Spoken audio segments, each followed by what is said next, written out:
Chapter 1884, Tier 2 Special Class. After Shifeng's statement, the room fell deathly silent. This? Unyielding Heart couldn't help but stare at Shifeng in shock. He had never dreamed that Shifeng's appetite would be so intense. Not only wasn't the man satisfied with 70,000 gold and rare materials, but he had also set his sights on Unyielding Soul's Sea of Trees. The Sea of Trees? Questions filled Aqua Rosa's mind. She didn't recognize the name, and that made her curious. What was this Sea of Trees that it was enough for Shifeng to refuse so many valuable resources? Moreover, based on Unyielding Heart and his companion's expressions, the Sea of Trees clearly wasn't ordinary. Guild Leader Black Flame, if you wish to involve the Sea of Trees in this transaction, Unyielding Soul will have to bow out, Long Soul firmly declared as he stood. It is best if you consider something else. The Sea of Trees was a legendary city in the Dark Knight Empire. Anybody could learn that much after a little research. Besides, it was no longer a secret in the Empire. Many experts had already learned of the Sea of Trees and traveled to Dark Knight City to join Starlink. However, unlike Starlink, Unyielding Soul had no intentions of sharing the Sea of Trees. Hunting Blade nodded as well from beside Long Soul.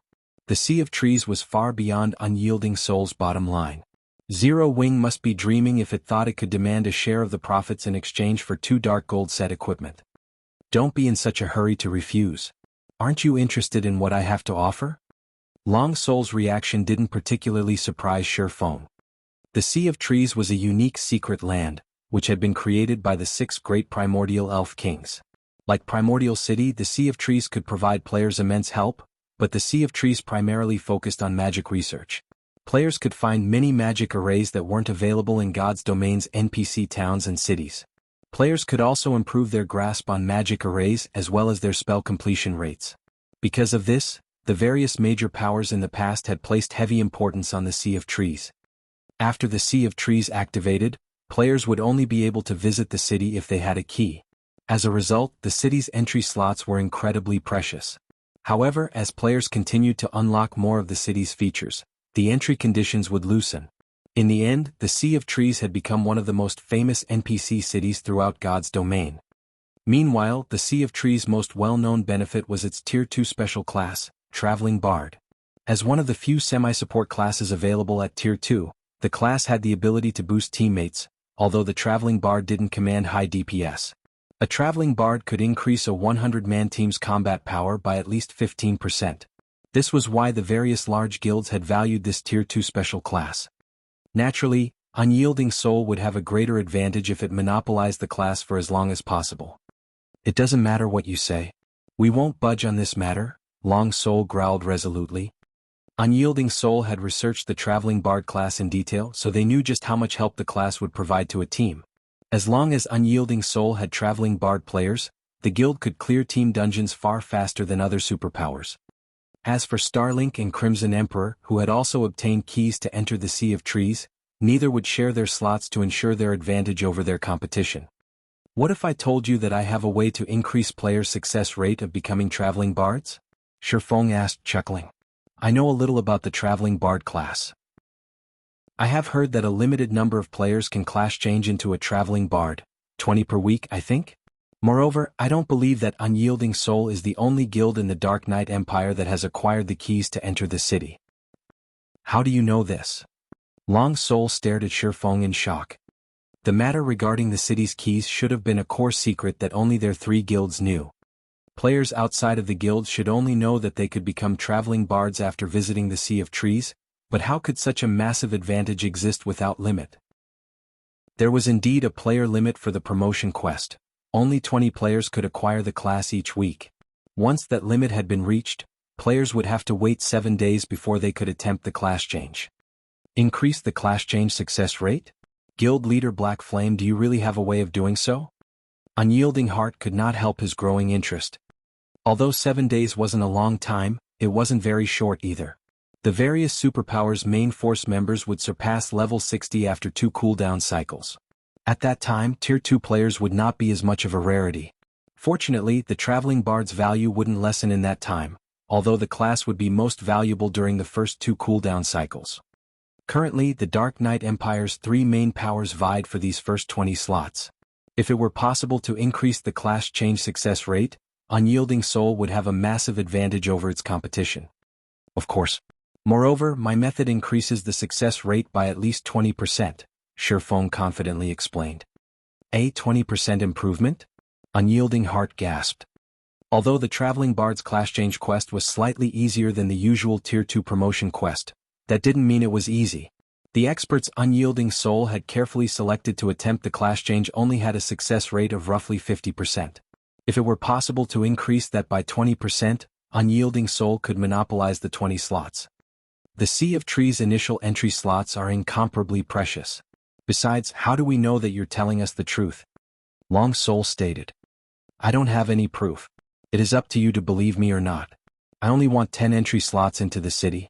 I'll also reduce the price for the 2 sets to 50,000 gold in resources, Shifeng said, smiling.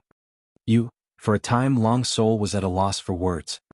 Alright, I'll agree to your offer on behalf of Unyielding Soul, Mu Lingsha, who had remained silent all this time, said suddenly.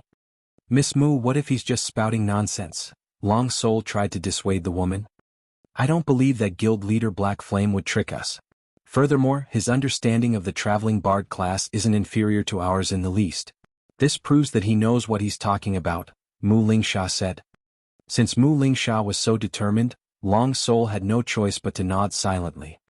However, as Mu Lingsha had implied, only the core upper echelons of the Dark Knight Empire's 3 major guilds should know any details related to the Traveling Bard class.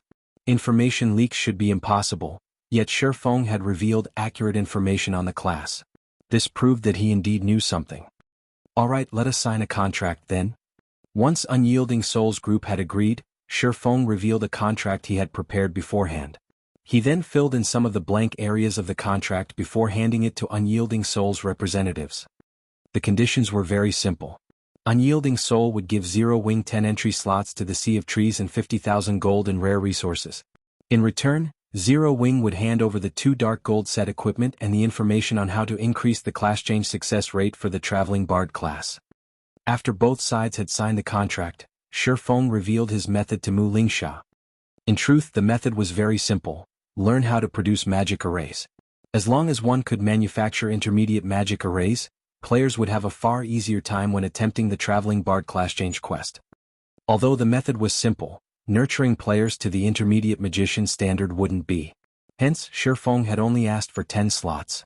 After all, the number of Tier 1 players that could craft intermediate magic arrays was incredibly low. Most expert players in God's domain would be fortunate if they could produce basic magic arrays, much less intermediate rank. Both sides then agreed to meet up in Dark Knight City 2 days before they'd head to the Sea of Trees. When Shifeng had completed his side of the bargain, he received 50,000 gold in resources. These materials should be enough to set up the basic teleportation device. Shifeng smiled at the magic crystals and materials Unyielding Heart had transferred to him. Although the system had awarded a basic teleportation device, setting it up in a town or city required additional magic crystals and materials. In fact, the task demanded 20,000 magic crystals and roughly 4,000 gold in materials. Previously, due to the battle against Beast Emperor, Zero Wing had spent most of the magic crystals it had stockpiled. Fortunately, Shifeng's deal with Unyielding Heart had netted him 40,000 magic crystals, more than enough to set up the basic teleportation device. Immediately after the meeting, Shifeng made his way for Silverwing Town's most popular attraction _ the airport. Chapter 1885, Basic Teleportation Device. Silverwing Town Airport. Due to the airport's appearance, the previously desolate sector of the town had become a hub for players and NPCs. Many players lingered outside of the airport, hawking their wares or recruiting team members. So, this is Silverwing Town? The players here are so high-leveled. The town's average level can already compete with Black Dragon City's players. Don't you know? Many expert players have come to develop in Silverwing Town since it has become easier to travel here from Starmoon City, and the town's transportation quests offer such bountiful rewards. I've heard that players can even purchase cheap secret silver weapons and equipment from Silverwing Town's transportation firm from time to time. As players left the airport, some couldn't help their surprise when they saw how prosperous Silverwing Town had become. Practically every player roaming the street outside the airport was level 53 or above, with the majority being level 54 and 55. Tier 2 experts were also common. However, the players selling equipment and tools were the most shocking. In Black Dragon City, the Black Dragon Empire's imperial capital, players rarely sold level 50 secret silver equipment. However, on the street outside the airport, quite a few players did just that. Moreover, their prices were 20% lower than in Black Dragon City. Although, despite the 20% discount, the prices were still beyond ordinary players' budgets. Meanwhile, after receiving a brief explanation on Silverwing Town, first-time visitors' eyes glowed with excitement. Based on what they had heard thus far, developing in Silverwing Town would be far more successful than in Black Dragon City. Not only did the town offer many income sources for independent players like themselves, but acquiring level 50 weapons and equipment was also easier here. It was even said that the transportation firm offered level 50 fine gold weapons and equipment. The only problem was the transportation firm contribution point requirement, and those would not be easy to collect. The airport's benefits are really amazing. It's no wonder why guild towns with airports had quickly become advanced cities, Shifeng thought as he gazed at the crowded street before him. He had never thought that the airport would become so prosperous after just a few days. Although he had told Aqua Rose to increase Silverwing Town's player population limit, he didn't think it would be long before they reached the new limit. If he wanted to resolve this issue, he'd have to upgrade Silverwing Town to an advanced town soon. Although an advanced town was still a town, it was significantly larger than an intermediate town, nearly half the size of a basic city. However, upgrading Silverwing Town to advanced rank wouldn't be an easy task. Aside from the required popularity, neutral towns needed sufficient security to qualify for a promotion. Currently, gaining popularity wasn't a problem for Silverwing Town. With how many players the airport and transportation firm attracted, Silverwing Town gained a large amount of popularity each day. It wouldn't be long before Silverwing Town met the requirement for an advanced town. Unfortunately, doing the same for the town's security would be challenging. In terms of defensive structures, Silverwing Town definitely passed as it had 5 magic towers and a large number of defense turrets. However, any additional defense turrets wouldn't provide much to the town's security. A town or city's security was divided into 2 factors: defensive structures and NPC soldiers. There were 2 methods of increasing NPC soldiers' strength. The first involved improving the soldiers' combat standards. The second required upgrading the NPC soldiers' weapons and equipment. Unfortunately, not even Shifeng had a method of improving the NPC's combat standards. It all depended on the NPCs the town recruited. All he could do right now to strengthen Silverwing Town's NPC soldiers was improve their weapons and equipment. However, boosting the NPC soldiers to meet the strength requirement for a promotion would require a large number of coins. To reach the security standard for a promotion to advanced rank, 600 of Silverwing Town's 2,000 NPC soldiers would need to wear full sets of fine gold equipment. Currently, only 120 NPC soldiers wielded fine gold equipment. Meanwhile, gearing the remaining 480 NPCs would cost close to 290,000 gold in total. The greatest difficulty other guilds faced when trying to upgrade a neutral town was the town's popularity. During his previous life, the guild towns had generally fulfilled their security requirements long before they fulfilled their popularity requirements. However, Zero Wing was the exact opposite. This was precisely the reason for Shifeng's current headache. Zero Wing simply didn't have enough money. From an outsider's point of view, Zero Wing was quite wealthy. However, Shifeng knew how truly broke his guild was. Just taking care of Silverwing Town's development had drastically slowed Zero Wing City and the Lost Towns. Now, he also needed 290,000 gold to upgrade Silverwing Town. This predicament was the reason he had set his sights on the Sea of Trees. In Unyielding Soul's opinion, he just wanted the Traveling Bard class to strengthen Zero Wing's team so that the guild could secure better weapons and equipment. In reality, however, the Traveling Bard class was nothing to him. The Sea of Trees itself was his true target. As players gradually unlocked the city's various features, the legendary Dream City would enjoy immense fame throughout the continent of God's domain. Thus far, the populace was still unaware that the Sea of Trees was actually a trade city for the various neutral races. Of course, this feature would only become available after players had removed the city's second seal. At that time, neutral NPCs would swarm to the Sea of Trees, and after the third seal was removed, neutral players would join them. At that time, like Blackwing City's passes, the Sea of Trees keys would become more common in neutral races' maps. The keys would no longer be limited to the Dark Knight Empire. Unlocking this feature would also open trade between human players and neutral players. Although there did not seem to be many neutral players in the game right now, when they gathered, they would easily outnumber an Empire's player population. After all, many players desired a stronger body, and becoming a neutral race would satisfy this desire. Since no one knew this secret yet, he had to prepare to secure a share of the profits, using this opportunity to make a fortune.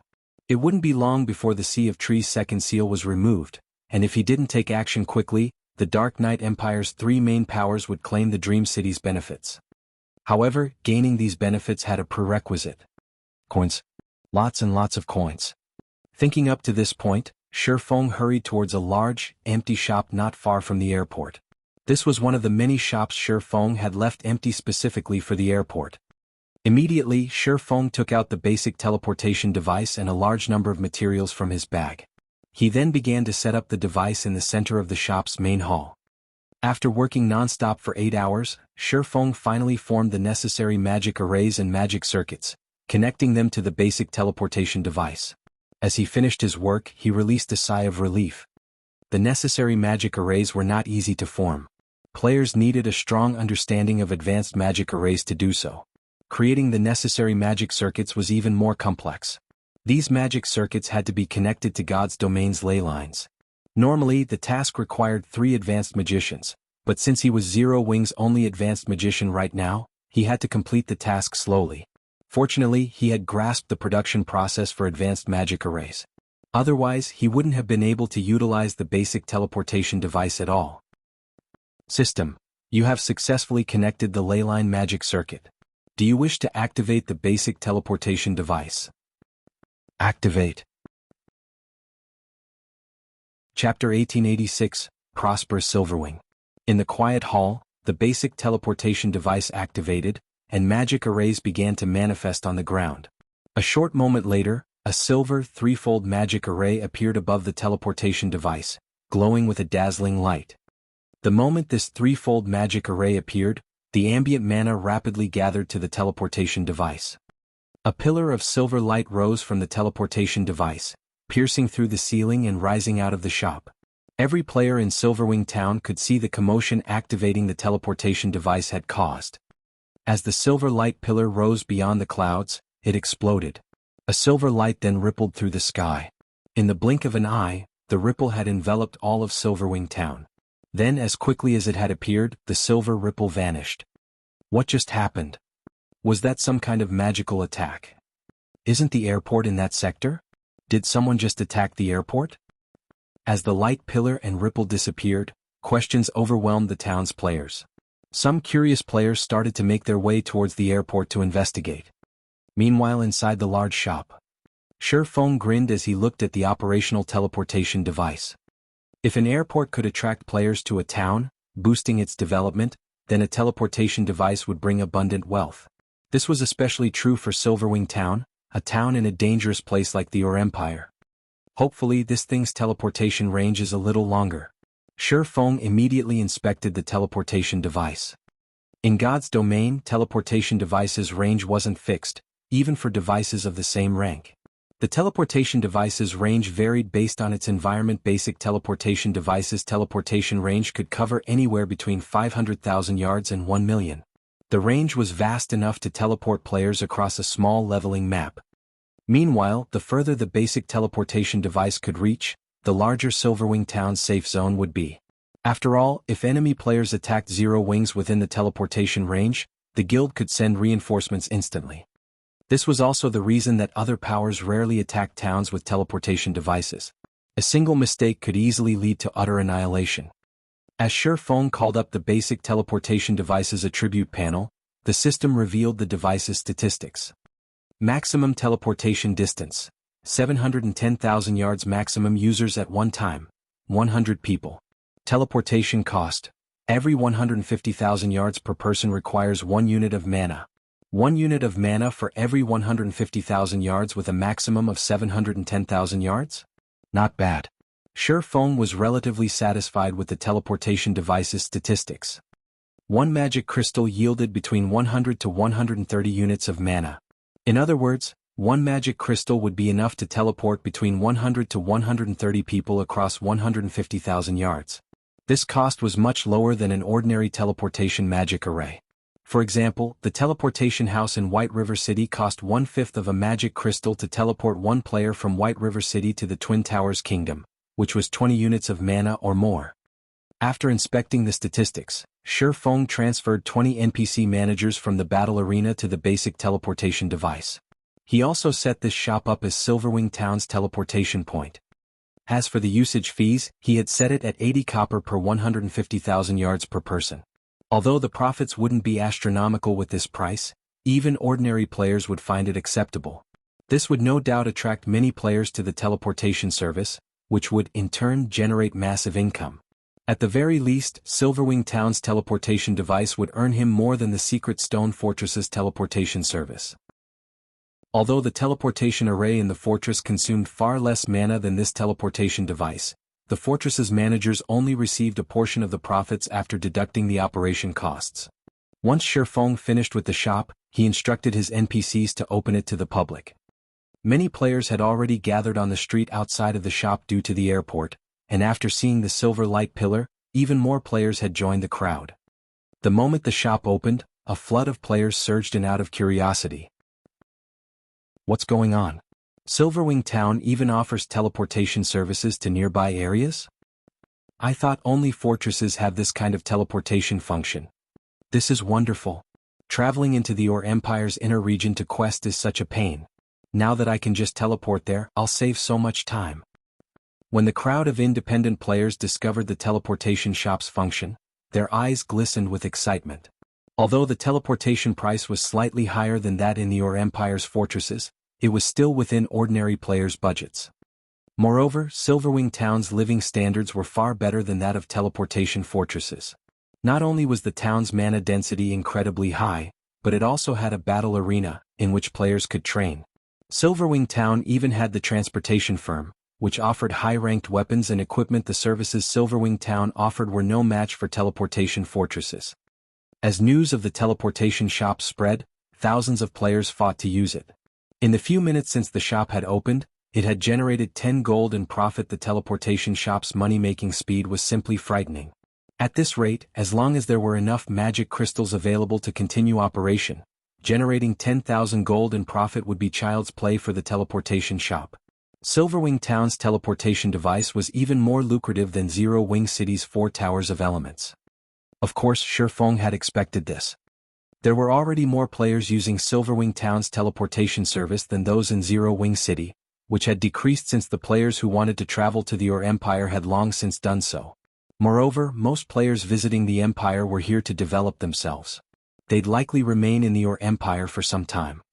Furthermore, due to the airport's recent construction, many players had opted to travel to the Or Empire via airship. This further reduced the number of players who used Zero Wing City's teleportation services. In addition, Silverwing Town's teleportation service allowed players to teleport directly to the Secret Stone Fortress. Players could then use the Secret Stone Fortress's teleportation service to travel to the Or Empire's inner region. Players who wanted to enjoy both Silverwing Town's benefits and grind in the Empire's inner region would frequently use the town's teleportation services. Including the players trying to enter the town each day, far more players would utilize the town's teleportation services than those in Zero Wing City. News of Silverwing Town's teleportation service quickly spread throughout the Or Empire. It was enough motivation for players that quested and grinded in the Empire to shift their base of operations to Silverwing Town. Previously, not many players had settled down in Silverwing Town since it was so far from the Or Empire's inner region, making travel to and from inconvenient, but since Shifeng had resolved this issue, these players would naturally set up their base in the town. Although the cost would be slightly higher, the town's benefits would make it worthwhile. The players operating in the Or Empire's inner region were at least elites as well, so spending a few extra silver coins each day wouldn't be a problem. For a time, the number of players trying to enter Silverwing Town skyrocketed. Meanwhile, Blackwater's upper echelons and Beast Emperor learned about this recent development. They wore gloomy expressions. They had hoped that the various superpowers would gang up on Zero Wing, but not only hadn't that happened, but Silverwing Town also had a teleportation function now. With this, Zero Wing's control over the Or Empire's southeastern region would grow even stronger. Dust, the item you've mentioned is incomparably precious. It will definitely be difficult to acquire. If you have it, how confident are you of gaining full control of the evil Dragonification magic array? Beast Emperor asked the man beside him, Dust Edge, from his seat in the Evil God's Branch Temple in Ancient Rock City. He had planned to use the Dark Players and Bounty Hunters to whittle Zero Wing's combat power and financial strength down, but now this plan would likely fail. He also lacked the forces to launch a direct assault on Silverwing Town. Although Blackwater was powerful, it had recently acquired the Crimson Flame Fortress. It was still in the process of reinforcing its strength and also lacked the power to destroy Zero Wing's town. Currently, Dust Edge's evil Dragonification legacy was his only hope. Unlike nurturing evil beasts and evil demons, producing evil dragons only required rare materials and players. I can't guarantee success, but I'm 80% confident I can gain full control over the magic array. Once I do, I'll be able to create even stronger evil dragons. Including the Evil God's Temple's current forces, destroying Silverwing Town should be a breeze. Dust Edge proclaimed, confidence shining in his eyes. We'll wipe all of Zero Wing from the face of God's domain, not to mention removing the guild from the Ur Empire. Good. I'll notify Blackwater and Dark Soul now and have them secure the item for you as soon as possible. Seeing the confidence in Dust Edge's eyes, Beast Emperor couldn't wait to see the completed evil dragon. Meanwhile, in Silverwing Town's candlelight trading firm, Shifeng had begun to rent out the shops around the airport. He had set the rent at 3,000 gold per month for small shops and 5,000 gold per month for large shops. Naturally, there were a limited number of shops available, so they would be rented out on a first-come, first-served basis. The moment the guild revealed the rental prices, the town's interested merchant players were stunned. This is insane. Has Zero Wing gone mad for money? Chapter 1887, Foundation Solidifying. Once the candlelight trading firm had published the shop's rental prices, the town's merchant players and nearby bystanders gaped in shock. Crap. 3,000 gold to rent a shop for 1 month. I can buy a shop in an NPC city with that kind of money. Silverwing Town can't even compare to an NPC city, yet Zero Wing dares set the rent so high. Who could possibly afford such a price? If I had 3,000 gold, I could fully equip myself in top-tier equipment. With that kind of equipment, I'd be able to earn back the gold in a month if I'm lucky. It'd be far more profitable than renting a shop in Silverwing Town. For a time, Silverwing Town's players heatedly discussed the astronomical rent. Guild leader, I'm afraid that very few merchant players will be able to afford this price.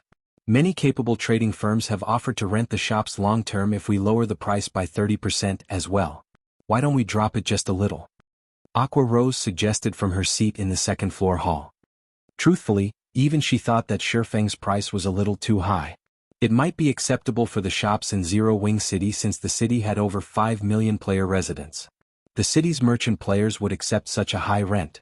Even the players that purchased permanent shops in NPC cities still had to pay a 15% monthly property tax after all. Moreover, this property tax would change based on the shop's monthly evaluation. The tax wasn't fixed based on the initial purchase price. However, Silverwing Town wasn't Zero Wing City. Although it had already become an intermediate town, it could only accommodate a limited number of players at a time. Right now, its player population was nowhere near that of a major NPC city, not to mention Zero Wing City.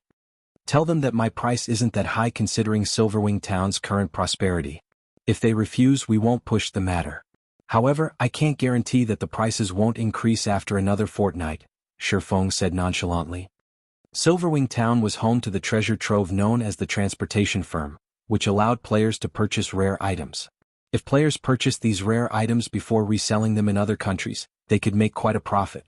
In addition, the shops themselves could be used as warehouses to store items. If his plans for the Sea of Trees hadn't required so many coins, he wouldn't have chosen to rent out Silverwing Town's shops yet. Guild leader, I've also received a report regarding the Orc capital city. It seems that Blackwater has removed the seal on the Orc capital city's armory. The various large guilds have already dispatched expert teams to explore the armory. Although we are attempting to do the same, Blackwater's surveillance around the regional dungeon is quite tight. If we approach, Blackwater's members will intercept us. We can't get anywhere near the city, Aqua Rose said worriedly. However, the Orc capital city's armory is guaranteed to contain a plethora of war weapons. If we let Blackwater claim them, it'll be detrimental for our guild's development in the Empire. They've opened the Orc capital city's armory? Shifeng frowned. Blackwater is certainly impressive. The Orc capital city was an Azura mode regional dungeon, which doubtlessly had bountiful resources. Needless to say, plenty of war weapons were stored within regional dungeons' armories. It was a perfect location to secure war weapons for the large guilds that lacked such things. However, since Blackwater controlled the Crimson Flame Fortress, it essentially controlled the path to the Orc capital city. Moreover, Blackwater would have a much easier time eliminating Zero Wing's members once they entered the city since the guild had the home ground advantage. If Blackwater truly acquired a large number of war weapons, it would become a detriment to Zero Wing. Zero Wing had solidified its position in the Orc Empire because it had far more and stronger war weapons than other guilds. If it lost this advantage, Blackwater would have a much easier time capturing Silverwing town. The various superpowers might even take advantage of the situation to strike at Zero Wing while it was down. Based on our reports, the various superpowers have begun to prepare for the armory's exploration. If we fall behind, Aqua Rose felt utterly helpless about the situation. While Zero Wing could sneak some of its experts into the Orc capital city, they could only send in so many before attracting Blackwater's attention. If they didn't send in enough, however, the participating superpowers could easily chase them away. We'll give up on the Orc capital city, Shifeng decided after considering the matter. Give up? But Shifeng's response surprised Aqua Rose. If they gave up on the Orc capital city, Zero Wing's situation would become quite awkward once the various superpowers had explored the armory and acquired a stock of war weapons. I'm not done. Although we'll give up on the Orc capital city, we can still explore other locations. The Orc capital city isn't the only regional dungeon in God's domain, Shifeng said, chuckling. How many Tier 2 players do we currently have? Thanks to the Primordial Souls, our members have had an easier time with their Tier 2 promotions than other guilds' members. We now have more than 400 Tier 2 players, and quite a few players are still attempting to complete their promotion quests. I don't think it will be long before we have 1,000 Tier 2 players, Aqua Rose said, a little excited. Zero Wing already had enough Tier 2 players to rival superpowers, and as time passed, the guild might even surpass the various major powers in God's domain. She had to admit that monopolizing a large fraction of Primordial City's resources gave Zero Wing a massive advantage. Zero Wing had far fewer experts than the various superpowers, but after acquiring the Primordial Souls, Zero Wing's members had a much easier time with their Tier 2 promotion quests. The guild also had an advantage in the equipment its members wore. We have so many already? Shifeng was a little surprised by this revelation. It was far more than he had expected. Currently, the various first-rate guilds were lucky if they even had 40 Tier 2 experts. Excellent. In that case, take Icarus's heart and organize a 300-man team to raid the Salic Mountains. Grind the giant rock beasts there. Kill as many as you can for their loot. It'll also be a good opportunity to level up. However, be careful as you explore the map. Although it isn't an Azura mode regional dungeon, it is still one of the rare Hell mode regional dungeons. The Salic Mountains occupied a level 60 to level 90 neutral map near the Storm Empire. Meanwhile, the regional dungeon was well known for its production of fine Titan Oregon. Fine Titan ore was far more valuable than Titan Oregon. Although it could be acquired from 100-man team dungeons, the drop rate was painfully low. Although the fine Titan ore's drop rate in the Salic Mountains was also relatively low, less than 3% for Great Lord ranked giant rock beasts, the regional dungeon was home to plenty of these monsters. However, grinding in the regional dungeon had a condition: players had to reach Tier 2 first. Previously, Zero Wing had only nurtured several dozen Tier 2 players, not nearly enough to grind in the regional dungeon effectively. Hence, he had set the endeavor aside. However, now that the guild had so many Tier 2 players, he could use this opportunity to collect fine Titan ore, which was the main material needed to produce the Guardian puppet. Once he had the fine Titan ore, he would only have to wait until Melancholic Smile had nurtured the necessary Master Lifestyle players.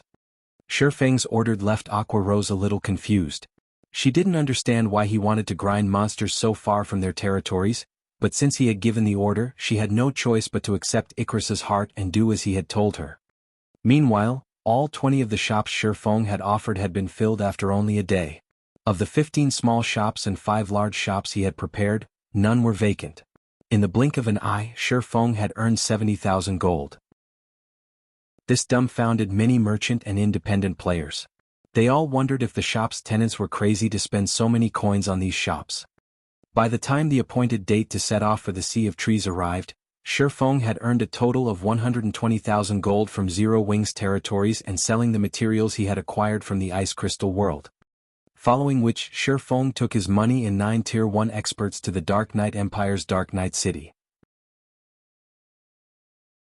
Chapter 1888, Undead Knight Dark Knight Empire Dark Knight City. When Shifeng and the 9 experts Aqua Rose had carefully selected left the teleportation hall, they were greeted by a crowded street. Many of the players among the crowd were independent experts. Many of these independent players were at level 55 or above and very weak equipped, with quite a few pieces of level 50 secret silver equipment. As if they were on a pilgrimage, these independent players ventured towards Dark Knight City's business district. At a glance, there were easily more than 5,000 of these players. Why are so many experts here? Shifeng was surprised by the number of experts on the street. While it was true that a large number of experts tended to gather in Empire's capitals, he had never seen so many independent experts in an imperial capital before. Not even the 4 major empires' capitals were this popular. As Shifeng wondered about the reason for this gathering, he heard shouting from a short distance away. Players wishing to class change to a Tier 2 traveling bard, head to Starlink's residence to apply as soon as possible. The guild will only accept applications for another 30 minutes. Upon hearing the announcement, the independent experts began to charge down the street. Starlink is so stingy. Despite controlling the path to the Sea of Trees, it's only recruiting 200 non-guild players. I know, right? How could 200 slots be enough for so many people? I've heard that players had begun to line up outside of Starlink's residence 10 hours ago. There are already more than 100,000 players in line right now. The most infuriating part of it all is that instead of recruiting based on individual strength, Starlink is recruiting based on one's skill with magic arrays. I'm a berserker. I almost never have to deal with magic arrays. Even magical class players rarely learn that stuff. That subclass can't help improve one's combat power, and you have to waste a lot of time researching arrays. However, I've also heard that if you become a traveling bard, you instantly get access to the same treatment as Starlink's core members. If you don't want to compete in Starlink, you can do so over at Unyielding Soul. Shortly after Starlink began its recruitment, Unyielding Soul did the same for the traveling bard class change. However, it only has 100 slots available. Though, like Starlink, you'll receive core member treatment if you complete the class change. I really didn't expect a Tier 2 class change to require knowledge on controlling magic arrays. If I had known about it earlier, I would have studied magic arrays a while ago. The players on the streets chatted as they watched the swarm of players rush towards Starlink and Unyielding Soul's guild residences, discussing the 2 guilds' recruitment standards. They also expressed their regrets about not learning to control magic arrays earlier. Starlink is recruiting players with knowledge on magic arrays? Shifeng frowned a little when he overheard the nearby players' conversations. Does Unyielding Soul have a leak? Aside from himself and Aqua Rose, only Unyielding Soul's members knew about the method of increasing players' success rate during the Traveling Bard's class change quest at this stage of the game. Unless Starlink had discovered it as well, its recruitment conditions wouldn't have been so specific. Magic arrays were usually only useful to lifestyle players. The benefits of manipulating magic arrays would be minuscule at best to combat players. Moreover, that was limited to magical classes. Knowledge regarding magic arrays was basically useless to physical classes. While Shifeng and his group traveled toward the Purple Knight Plaza, the agreed meeting place, players crowded every inch of the plaza. Tens of thousands of players from Unyielding Soul, Starlink, and Crimson Emperor surrounded the area, and every one of these players wore full sets of level 50 secret silver equipment at minimum. Some of these guild players even carried level 50 dark gold weapons. The scene made the lingering independent players envious. Meanwhile, only these 3 guilds members were allowed to enter the Purple Knight Plaza right now. Outsiders could only watch from a distance. As Shifeng and his group approached, Mu Lingsha, who had been waiting for them for quite some time, led them to an area Unyielding Soul's members had cordoned off, instantly attracting many players' attention. Who are those people? Didn't they say that the 3 guilds have reserved the entire plaza? Based on their guild emblems, they don't seem to be from Unyielding Soul. I think I've seen that guild emblem before. Right. That's the guild emblem for the guild that is garrisoned in the Empire's secret stone fortress. That's Zero Wing's emblem. But why are Zero Wing's members here? Didn't they say that the three main guilds weren't even giving the Sea of Trees slots to players from first-rate guilds? Zero Wing is pretty impressive. It actually gained Unyielding Soul's favor and earned some slots for itself. So what if Zero Wing got some slots? It's not like they're guaranteed to complete the class change.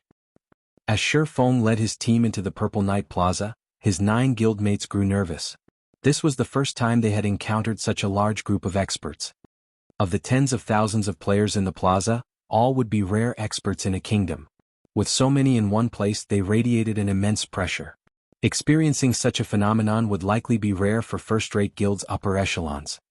Moreover, Unyielding Soul and Starlink's members stared each other down in the center of the plaza. A chilling atmosphere lingered between the two guilds.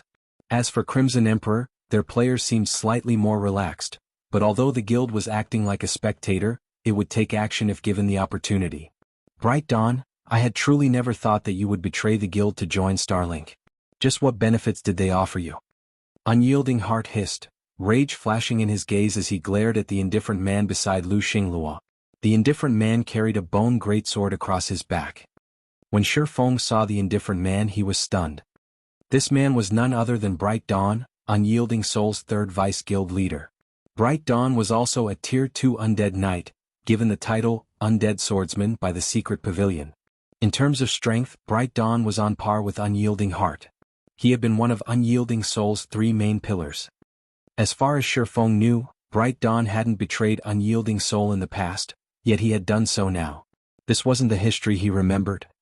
In response to Unyielding Heart's question, the indifferent man revealed a calm smile and responded, "You should be fully aware of Unyielding Soul's situation. Rather than fall with the ailing Unyielding Soul, isn't it better to join the rising Starlink? Moreover, the Starlink Corporation has offered me far more than Unyielding Soul. Why don't you join me? With your fame and strength, the Starlink Corporation won't offer you any less than it has me. As for breaching your contract, the corporation will handle everything." Chapter 1889, Change in Trajectory. At Bright Dawn's invitation, Unyielding Soul's members gasped. They finally realized why a vice guild leader like Bright Dawn would dare to betray Unyielding Soul. Tight restrictions tied every upper echelon to their guild. If an upper echelon wished to withdraw from the guild and retain their game accounts, they only had 2 choices. The first required automatic expulsion from the guild, while the second option required the upper echelon to pay a high compensation fee for breaching their contract. For a vice guild leader that had spent more than a decade with Unyielding Soul, the required compensation wouldn't be trivial. It wouldn't have been odd if Bright Dawn had even gone bankrupt after paying the compensation fee. Yet, not only had Starlink Corporation foot the compensation fee, but it had even offered Bright Dawn a high salary. Including Starlink's limitless potential due to the Starlink Corporation's backing, it was only natural that the guild had lured over Bright Dawn. Of course, I'm sure that you have no interest in these factors. In that case, I'll tell you about something that will definitely catch your attention. A fantasy star. Unyielding Soul will never get its hands on something like it. Why don't you give the option some consideration? Bright Dawn smiled at Unyielding Heart, who had aged past his vibrant youth. Everyone's eyes glowed as they listened to Bright Dawn's offer. Fantasy stars were a special ore that humanity had discovered during the interstellar era, and they only had one purpose. When worn, these stars would recover and retain a human's youth for a long time. Although fantasy stars couldn't extend one's lifespan, if one consumed the Green God Company's products while wearing a fantasy star, they could extend their youthful glow for another decade or 2 even without physical training. In other words, a middle-aged individual around 40 years old that didn't maintain their physical fitness could look like an early 20-year-old with the Fantasy Star's help. The Fantasy Star was an absolute treasure to professional gamers who relied on their youth to make their living. Although one's physical body in the real world wouldn't affect the performance of their virtual body in God's domain, their mental performance would. People past their prime generally had slower reactions than younger individuals. Even if one trained diligently to maintain their physical form, their age would, more or less, affect their mind. Needless to say, improving one's mental fortitude past one's prime was a daunting challenge. However, the Fantasy Star couldn't just restore one's youth, it could also maintain mental function, allowing humans to operate at their peak. Hence, the Fantasy Stars were extremely valuable. Not even the wealthiest individuals could afford one. Moreover, fantasy stars were incredibly rare. To purchase one needed sufficient status as well as funds. Meanwhile, the Starling Corporation just so happened to be one of the few fantasy star suppliers in the world, which meant that Bright Dawn had likely told the truth. A fantasy star? No wonder why he betrayed his old guild. After hearing about the fantasy star, Shifeng understood why Bright Dawn had turned traitor. Bright Dawn currently looked to be in his 40s, and vice guild leaders from super first-rate guilds had no need for money. However, everyone craved youth. Once he acquired a fantasy star, Bright Dawn could recover to his peak. With his abundance of combat experience and combat techniques, he could improve himself further with his recovered youth. When Mu Lingsha heard what Bright Dawn had been offered, she glanced at Unyielding Heart nervously. Not only was Unyielding Heart one of Unyielding Soul's 3 main pillars, but he was also the guild's first vice-guild leader. If Starlink poached him, it would deal a devastating blow to Unyielding Soul. So, you betrayed your brothers in arms for a stupid fantasy star. I was blind to think of you as a friend. From now on, I will have nothing to do with you. Unyielding Heart growled. He then glared at Lu Xinglua, who had maintained his smile, and said, "Just you wait. Sooner or later, Unyielding Soul will chase you out of the Dark Knight Empire and regain its former glory." Unyielding Heart's words restored his dispirited guild members with fighting spirit. They all cheered their first vice-guild leader while ridiculing Bright Dawn. Regain your former glory? Bright Dawn could not help but laugh at Unyielding Heart and the other members of Unyielding Soul. And how will Unyielding Soul do that, exactly? Will it rely on an old fellow like you, Heart? Or the ignorant Miss Mo? Or are you going to rely on Zero Wing, your pitiful partner? Open your eyes and take a good look. Unyielding Soul is finished. The only thing holding it together is a group of useless, old bastards. We've already gathered over 50 experts who are capable of manipulating intermediate magic arrays. Unyielding Soul should give up the hope of nurturing a single traveling bard. No, to be precise, you won't even get into the Sea of Trees. After saying so, Bright Dawn raised his hand. In response, some of Starlink's members in the Purple Night Plaza began to make their move, each holding a silver crystal ball. As these Starlink members completed an incantation, silver magic arrays began to manifest before them, releasing a bright light. A massive barrier then enveloped both Unyielding Soul and Crimson Emperor's members in the plaza. Have fun inside this barrier. It isolates everything within in a different dimension. Although this barrier requires 288 level 50+ players to sacrifice 5 of their levels permanently, the barrier will hold every one of you for 8 hours. With that said, we'll be taking our leave now, Bright Dawn said, laughing at Unyielding Heart. He then took a key from his bag and opened a teleportation gate to the Sea of Trees. Unyielding Soul and Crimson Emperor's members could only watch as Starlink's members entered the teleportation gate and disappeared from the plaza. No matter how much they attacked the magic barrier, they couldn't damage it in the slightest. To make matters worse, the surrounding NPC soldiers were ignoring the magic barrier. Damn it! To think they had planned such a trap. Unyielding Heart cursed as he attacked the illusory magic barrier with his greatsword. However, it felt as if he attacked nothing but air. The barrier didn't react as his greatsword sliced through it. Currently, the magic array in the center of Dark Knight City's Purple Night Plaza was the only path to the Sea of Trees. Unfortunately, since they were now trapped in this magic barrier, they could open a teleportation gate even if they had the keys to enter the Sea of Trees.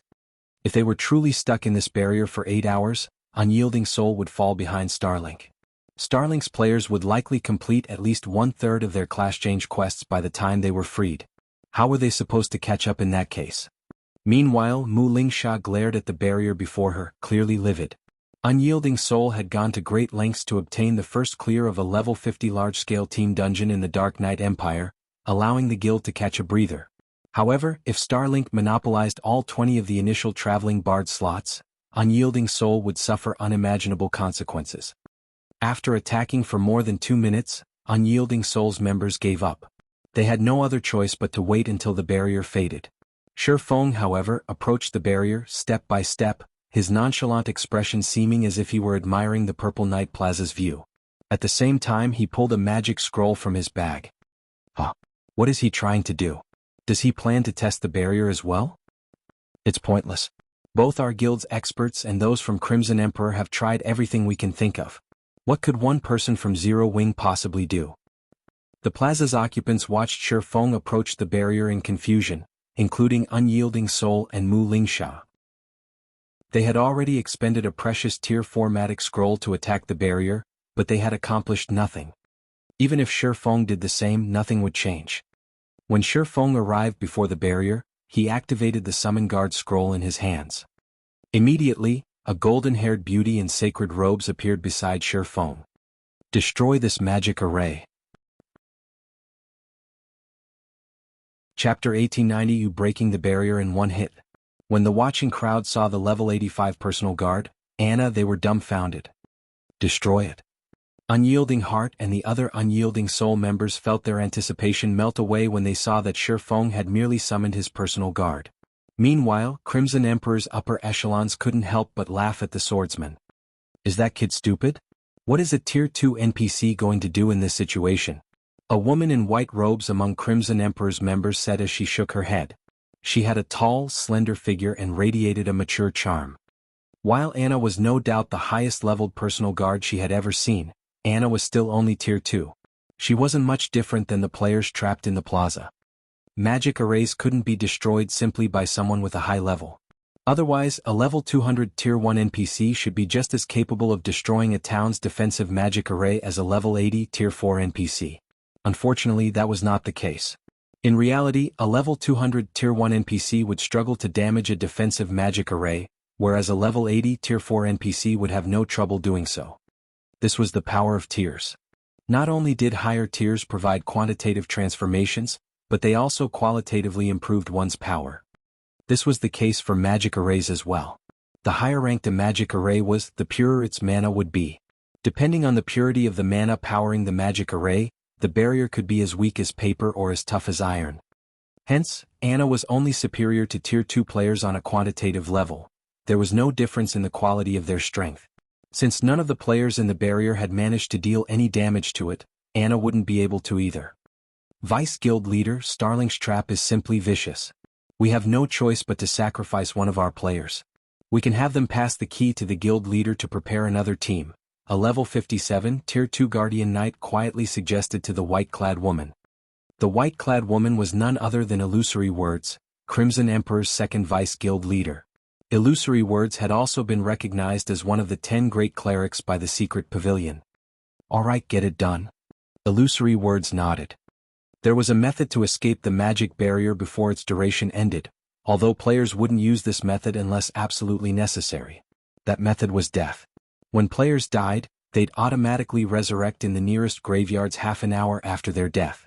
While doing so would allow players to escape the barrier, it would cost a level. However, the current situation did not allow for such concerns. It was better to have one player die and get the key to their guild leader within 30 minutes than waste 8 hours in the plaza. Their guild leader could organize another team to enter the Sea of Trees while the player waited for resurrection. If they got lucky, they might claim 2 or 3 traveling bard spots. At the very least, it'd be better than nothing at all. As Crimson Emperor's members prepared to enact their plan, Anna finished chanting her incantation and writing the series of divine runes. Immediately, a golden magic array formed above the plaza, and a level 85 Valkyrie with pure white wings descended before the trapped players. The Tier 4 Valkyrie's aura was so intense that it felt stifling to the players in the plaza. A Tier 4 Valkyrie? When Illusory Words saw the white-winged Valkyrie hovering in the air, she could not help but turn to Shifeng's cloaked figure. Could he be Black Flame? A lot happened in God's domain each day, and a new power or rising expert practically emerged with each sunrise. Not even she, one of Crimson Emperor's vice guild leaders, could remember each of these powers and experts, but she had a clear impression of the Tier 4 Valkyrie. After all, the Tier 4 Valkyrie was a considerable threat to any superpower. With a slight flap of her wings, a storm brewed and the Valkyrie vanished. By the time she reappeared, she hovered before the illusory barrier. The Valkyrie then thrust her sacred thunder spear at the semi-translucent wall. Boom. With a deafening explosion, countless arcs of lightning crashed into the magic barrier. The barrier began to tremble. Despite the assault of so many players earlier, the barrier hadn't reacted in the slightest, yet just one of the Valkyrie's attacks was enough to shake it. What power? Illusory Words watched with slight surprise. The barrier hadn't even reacted when Unyielding Heart had attacked with a Tier 4 magic scroll, but now the Valkyrie's attack had deformed the barrier. One could easily imagine how powerful the Valkyrie's attack was. However, as the lightning began to fade, the magic barrier stilled. A second later, the barrier recovered to its original state as if it hadn't been attacked at all. Even that wasn't enough? Unyielding Heart's expression soured as the magic barrier recovered. While it was true that the Valkyrie's attack had been effective, it was clear that the strike had only depleted a small portion of the magic barrier's energy reserves. It would take a considerable amount of time for the Valkyrie to destroy the barrier. Unfortunately, he was somewhat familiar with Shifeng's Valkyrie. He knew that it could only remain for a short time. Most likely, the Valkyrie would not be able to deplete the magic barrier's energy reserves before her duration ran out. This left them with only the option of escaping by death. Although he knew it would be meaningless. Players that could manipulate intermediate magic arrays would have a 20% higher chance of completing their class change. Even if Unyielding Soul formed another team, locating Tier 1 intermediate magician experts would be impossible. Intermediate magician experts were extremely rare, and he had already gathered everyone his guild had here. Even if the guild organized another team to enter the Sea of Trees, if Unyielding Soul's members were 30 minutes late and had a lower success rate, how could they compete with Starlink? Of course, they could sacrifice the intermediate magician experts with him. It would give them a better chance of competing, but that plan left another issue. Would players resurrect inside the magic barrier after they died? If players resurrected inside the barrier instead of the nearest graveyard after the 30-minute wait had passed, they'd sacrifice a level for nothing. Is there no choice but to risk it? Unyielding Heart gritted his teeth as he considered the option. As Unyielding Heart contemplated, the Valkyrie readied to throw her sacred thunder spear at the magic barrier. However, the surrounding crowd had already given up hope. Since the previous attack had failed, this one shouldn't fare any better. However, Shifeng, who had remained still earlier, suddenly activated Heavenly Dragon's power, his aura's intensity instantly skyrocketing. He then slashed at the barrier with Killing Ray. Lightning Slash. The Valkyrie threw her sacred thunder spear at the same moment. Two streaks of light, one blue and one gold, collided at a single point on the magic barrier as one. Boom. With another explosion, the two streaks of light shot through the barrier. Following which, the crowd heard the sound of cracking glass. Cracks then began to web themselves across the illusory barrier. Pum. A moment later, the blue sky returned above the players' heads. How is this possible? The barrier shattered? What did he do? Both Unyielding Soul's Unyielding Heart and Crimson Emperor's illusory words gave Shifeng incredulous looks. Chapter 1891, Another Method. Dark Night City, Purple Night Plaza. As the barrier disappeared, silence filled the entire plaza, and every player that had been trapped behind the barrier turned to stare at Shifeng. So strong. Didn't the barrier just shake a little after the Valkyrie's attack? How did he straight up destroy the barrier? Whether it was the spectating players outside of the plaza or the two super first-rate guilds members within, all looked at Shifeng with incredulous expressions. The expert player Starlink had stationed to observe the situation from outside of the plaza stared at the scene with bulging eyes. They had only formed the illusory spatial barrier after sacrificing 288 players to the magic array, yet Shifeng had shattered it without much effort. The illusory spatial barrier had been formed with a set of special magic tools the guild had found in ancient ruins. Starlink had exhausted a lot of time and resources to explore the various ruins, and by the time the guild had completed the required set to form the magic array, the guild had suffered over 5,000 casualties, all of which had been elite or expert players. Once the illusory spatial barrier had been activated, not even a Tier 4 monster should be able to escape. The Tier 4 monster would have no choice but to wait through the barrier's 8-hour duration. Moreover, even if players died inside the barrier, they would resurrect within it instead of in the nearest graveyard. Yet, Shifeng had shattered the barrier in one hit. While everyone was still shocked, Shifeng sheathed Killing Ray and turned to Unyielding Heart and his companions. The magic array has been dealt with. Let's hurry to the Sea of Trees, Shifeng said as he gestured to the magic array in the heart of the Purple Night Plaza. Calmly he continued, it hasn't been long since Starlink's members left. We should be able to catch up if we hurry. Hearing Shifeng's reminder, Unyielding Heart and Mu Lingsha quickly snapped out of their daze and gave the swordsman grateful looks. If Shifeng hadn't shattered the magic barrier, they wouldn't have been able to compete with Starlink. Immediately, Unyielding Heart took a key from his bag and activated the teleportation gate to the Sea of Trees. Mu Lingsha then directed their experts to enter the teleportation gate. Meanwhile, illusory words couldn't pull her gaze from Shi Feng, astonishment filling her eyes. Strength combination. When illusory words recalled the attack Shi Feng had executed with the Valkyrie, a playful smile graced her lips. It seems that Black Flame is far more capable than I thought. It's no wonder why the secret pavilion has such a high evaluation of him. The Valkyrie's strength hadn't been quite high enough to shatter the illusory spatial barrier alone. Shi Feng had actually combined his strength with the Valkyrie's to compensate. Executing the strength combination technique with another individual was many times more difficult than using it alone. One's grasp of timing and positioning had to be extremely accurate. It wasn't a casual feat to accomplish. Yet, Shi Feng had smoothly executed the technique, which even domain realm experts found challenging.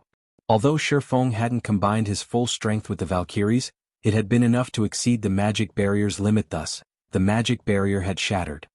Vice Guild Leader, the magic barrier is gone. Let's hurry as well, a tall, muscular berserker said. All right. Activate the teleportation gate. Illusory words nodded. She then directed her selected players into the teleportation gate. Following which, white light enveloped Unyielding Soul and Crimson Emperor's members, one after another, as the players teleported to the Sea of Trees. While Unyielding Soul and Crimson Emperor's members left for the Sea of Trees, the observing Starlink members hurriedly reported to Lu Xinglua and Bright Dawn. What did you say? Unyielding Soul broke through the illusory spatial barrier. When Bright Dawn heard his subordinate's report, his mind instinctively wanted to reject the notion. That's impossible. Not even Tier 4 monsters can break out of the barrier. I know full well what Unyielding Soul is capable of. They definitely don't have the power to destroy the illusory spatial barrier. As Unyielding Soul's ex-Vice Guild leader, he was fully aware of the guild's current prowess. He even knew the guild's trump cards. At best, the guild could expend 5 Tier 4 offensive magic scrolls, which wouldn't be enough to destroy the illusory spatial barrier. The illusory spatial barrier really shattered, but Unyielding Soul's members didn't do it, the reporting assassin said. Not Unyielding Soul's members? Was it Crimson Emperor? Bright Dawn's expression darkened. It seems that I've underestimated illusory words, to think that she had such card hidden. While the illusory spatial barrier could be broken, doing so required immense power. One would need enough power to destroy a town's defensive magic array in one hit, and players had no chances of encountering such power at this stage of the game. However, God's domain had countless opportunities to offer. With how widespread a superpower's influence was, it wasn't impossible to acquire a tool with enough destructive power. No, it wasn't Crimson Emperor's members either. Based on our information, one of Zero Wing's members destroyed the barrier, the assassin said as he sent an image of Shi Feng to Bright Dawn. Zero Wing? Bright Dawn blinked in surprise as he looked at Shi Feng's cloaked figure and the sacred sword in the swordsman's hand. When Lu Xinglua heard the report, he was surprised as well. He had never thought that Zero Wing actually had a means to destroy the illusory spatial barrier. It seems that Zero Wing isn't all talk after all. It's no wonder why Unyielding Soul agreed to share some of its profits with the guild, Lu Xinglua said, chuckling. Unfortunately, even if they get into the Sea of Trees, it's too late. Starlink will claim the first 20 slots. Not long ago they had learned that not only could a limited number of players class change to the Traveling Bard class, but the quest only accepted a limited number of applicants as well. Only 300 slots would be available once every 2 hours. Each application also cost 60 gold. Although the price was high, it wasn't much to Starlink. In the end, they had spent 18,000 gold to purchase all 300 slots, sending 50+ intermediate magician experts to attempt the quest. The guild then gave the remaining 240 or so slots to equipped Tier 1 experts. As Lu Xinglua and his companions, who didn't plan on challenging the class change quest, were about to leave to explore the Sea of Trees city, Unyielding Soul and Crimson Emperor's members finally made their appearance, arriving in the temple that served as the venue for the Traveling Bard class change quest. Damn it! Why does the quest have this restriction too? Unyielding Hearts gave the female elf clerk a grim expression after receiving her reply. They had just broken through the barrier with great difficulty, yet they had been told that there were no applicant slots remaining. They'd have to wait another 2 hours before they could attempt the quest. Unyielding Heart felt as if the system were playing some cruel joke. Illusory Words wore a similarly ugly expression. She hadn't expected the restriction either. Sure enough, there are no more slots available. Shifeng could not help but sigh as he looked toward Lu Xinglua and his group, who stood a short distance away. Well, I didn't plan for them to take the normal class change quest, anyway. Following which, Shifeng switched his title to Demon Hunter and approached the exchange counter beside the registration counter. There was more than one way to obtain the Traveling Bard class. The first was the normal method, but the second required purchasing a trial emblem and taking part in the original class change trial the primordial elf kings had left behind. However, the trial emblem wasn't easy to purchase. One needed to be a noble of the Sea of Trees to gain access. Other players would have to complete a long string of quests to become a noble in this city, but Shifeng, who had the Demon Hunter title, didn't. Players with the Demon Hunter title were considered world nobles, so Shifeng would be viewed as a noble in an NPC city like the Sea of Trees. Lord Demon Hunter, how may I be of service? The NPC elf asked, smiling brightly. Here, we can provide a trial emblem that will allow you to take part in the trial the primordial elf kings had left behind for us. If you pass this trial, you'll become a valiant traveling bard. MHM. I wish to purchase 9 trial emblems, Shifeng answered. Chapter 1892, Complete Legacy, Trial Emblem. How did he just trade with that NPC? Didn't she refuse to trade with us a moment ago? When Lu Xinglua and the others heard the female elf's words, they were stunned. When they had visited the Elven Temple, they had spoken with its NPCs. After asking around, they had verified that only 300 players could attempt the class change quest every 2 hours. They had tried to speak with the female elf at the exchange counter as well, but she had ignored their questions, stating that she'd only deal with people of noble status or higher, yet she treated Shifeng with such respect. Moreover, she had taken the initiative to introduce Shifeng to the products she offered. There's still such a method? Unyielding Heart and his companions watched Shifeng purchase trial emblems with glowing eyes.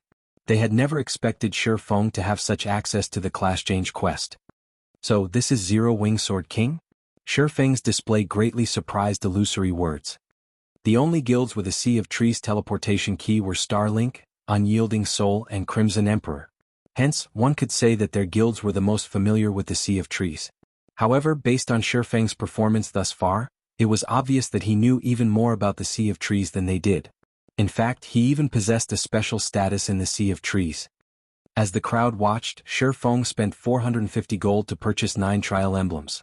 He then handed the emblems to the 9 Zero Wing members he had brought with him. Purchasing a trial emblem was the same as applying for the class change quest. Only this method was 10 gold cheaper. Using the trial emblems when attempting the quest also granted 2 difficulty modes to choose from: normal mode and hard mode. Normal mode was no different than the class change quest without the emblem, but if players chose hard mode, they'd be sent to a different trial. However, if players chose to challenge hard mode, they would be sent to a different trial. Furthermore, unlike the normal mode quest, which only 20 players could complete each week, hard mode didn't have such a limit. As long as one had access to the trial emblems and could afford them, they could enable as many players to become traveling bards as they wanted. The hard mode quest had been Shifeng's goal since the very beginning. Players could only acquire the complete traveling bard legacy the primordial elf kings had left behind, becoming true traveling bards, by completing the hard mode class change quest. If players only completed the normal mode quest, they would only acquire a portion of the legacy, becoming a pseudo tier 2 player. However, the hard mode quest was incredibly difficult to clear, even more challenging than normal tier 2 promotion quests. The hard mode quest was the equivalent of the tier 2 hell mode promotion quest. Unless one's combat and equipment standards had reached a certain level, challenging the class change quest would only lead to failure. If a player failed the quest, they'd have to wait a while before they could challenge it again. Hence, every player Aqua Rose had selected for this class change was an expert capable of reaching the trial tower's 7th floor. In addition, all 9 were intermediate magicians, and among these 9 players, 5 had been well-known tier 4 experts in the past. However, since they had merely been independent players, their access to resources had been limited. Even though they had been members of well-known adventurer teams, they had lacked the resources to reach tier 5. The remaining 4 had been experts in first-rate guilds. Even the weakest among them had reached tier 4 in the past, and the strongest, Happy Wind, had been a tier 5 traveling bard. Naturally, things had changed in this life and all 9 of these players had joined Zero Wing. With these 9 players' combat standards, their chances of completing the hard mode quest should have been quite low, but Aqua Rose had given each of them a primordial soul before they had come to the Sea of Trees. With the increased physique the primordial soul granted, these 9 should have a much higher chance of completing the hard mode quest. As Shi Feng distributed the trial emblems to his players, Unyielding Soul's group approached him. Guild Leader Black Flame, can I trouble you to help us purchase some trial emblems as well? I will buy them at a 50% markup. Of course, if that is not enough, I can increase the price, Unyielding Heart offered, feeling slightly embarrassed. Originally, Zero Wing had tried to purchase class change slots from Unyielding Soul, which in turn had increased the competition Unyielding Soul faced. Now, however, Unyielding Soul approached Zero Wing for the same, increasing Zero Wing's competition. This put Unyielding Heart in a bind. Long Soul and Hunting Blade, who stood beside Unyielding Heart, felt ashamed as they considered their earlier attitude towards Zero Wing. They had assumed that Zero Wing had taken advantage of their guild, but now, it seemed that Zero Wing would become Unyielding Soul's benefactor. It was only thanks to Zero Wing that their guild had overcome the incident in the Purple Night Plaza. Now they had to rely on Zero Wing once more to gain access to the class change quest. If not for Zero Wing, they would have had no hope of competing with Starlink. Sure enough, you really are Guild Leader Black Flame. Hello, I am Illusory Words of Crimson Emperor. On behalf of Crimson Emperor, I wish to seek your help in purchasing trial emblems. I am willing to offer double the original price. May I know if you are willing to lend me your aid?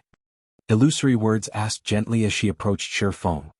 Everyone was stunned as they watched the vice guild leaders of 2 super first-rate guilds approach Shi Feng for help. If the public found out about this, they'd be shocked. Our guild leader is so amazing. Even superpowers are asking him for help. That's only natural. That's Zero Wing's guild leader we're talking about. Quick, look at the stupid faces Starlink's members are making. The 9 Zero Wing members that had obtained the trial emblem chatted about their guild leader, reverence flashing in their eyes as they looked at Shi Feng. Before they had joined Zero Wing, even first-rate guilds had been colossal existences in their eyes, let alone super first-rate guilds. Super first-rate guilds were the virtual gaming world's overlords, yet 2 such guilds wanted their guild's help. This was simply unbelievable. That won't be a problem. Let's forget about the price markup. Instead, I hope that your 2 guilds can help with a problem of mine, Shi Feng said, chuckling as he looked at Unyielding Heart and Illusory Words. Help? Both vice guild leaders gave Shi Feng confused looks. They had brought with them a lot of players to attempt the class change quest. In total, both had a little over 1,000 players. Even with a 50% price markup, Shi Feng could earn over 25,000 gold instantly, a huge sum for a first-rate guild. If Shi Feng charged a slightly higher price, he would even have enough money to build a town. Yet, Shi Feng only wanted their assistance. That's right, I need your 2 guilds to help me with something. In return, I'll help you buy as many trial emblems as you want. Shi Feng nodded. There was no limit on the number of trial emblems one could purchase. It was a privilege for the Sea of Trees nobles, allowing them to skip the queue and granting a small discount when applying for the class change quest. There was nothing special about it. Moreover, even with the trial emblems, neither of these guilds would become a competitor for Zero Wing. After all, the hard mode quest was Zero Wing's target. It didn't have to worry about any competition. May I know what kind of help Guild Leader Black Flame requires? Illusory Words asked. Although the traveling bard class was valuable, if Shi Feng's request threatened her guild's foundations, she had to refuse. Right, you can't consider your decision properly if I don't tell you the details. To put it simply, I'd like to borrow 200 Tier 2 experts from each of your guilds. What are your thoughts on this? Shi Feng explained. Chapter 1893, Age-Old Secret, Borrow Tier 2 Experts. Unyielding Heart and Illusory Words stared at Shi Feng in confusion, unable to fathom why Shi Feng would need so many experts. At this stage of the game, Tier 2 experts were still quite rare in God's domain. Even a first-rate guild would only have around 30 to 50 Tier 2 players, yet Shi Feng wanted their guilds to lend him 200 Tier 2 experts each. This was close to half of the Tier 2 experts in their guilds. Such a large number of Tier 2 experts would be far too many to raid a team dungeon. The largest team dungeon at this stage of the game could only accommodate 200 players, yet Shi Feng wanted 400. Furthermore, Zero Wing had its own Tier 2 experts. That's right, I want to raid a field boss, but I currently lack manpower, Shi Feng said, nodding. Of course, Zero Wing will compensate for any deaths incurred during the expedition. May I know your opinions on this? He might earn 30,000 gold or so if he resold the trial emblems to the two guilds at a markup, but 30,000 gold was not enough to change Zero Wing's situation. Besides, Zero Wing's financial need wasn't limited to the money required for Silverwing Town's upgrade.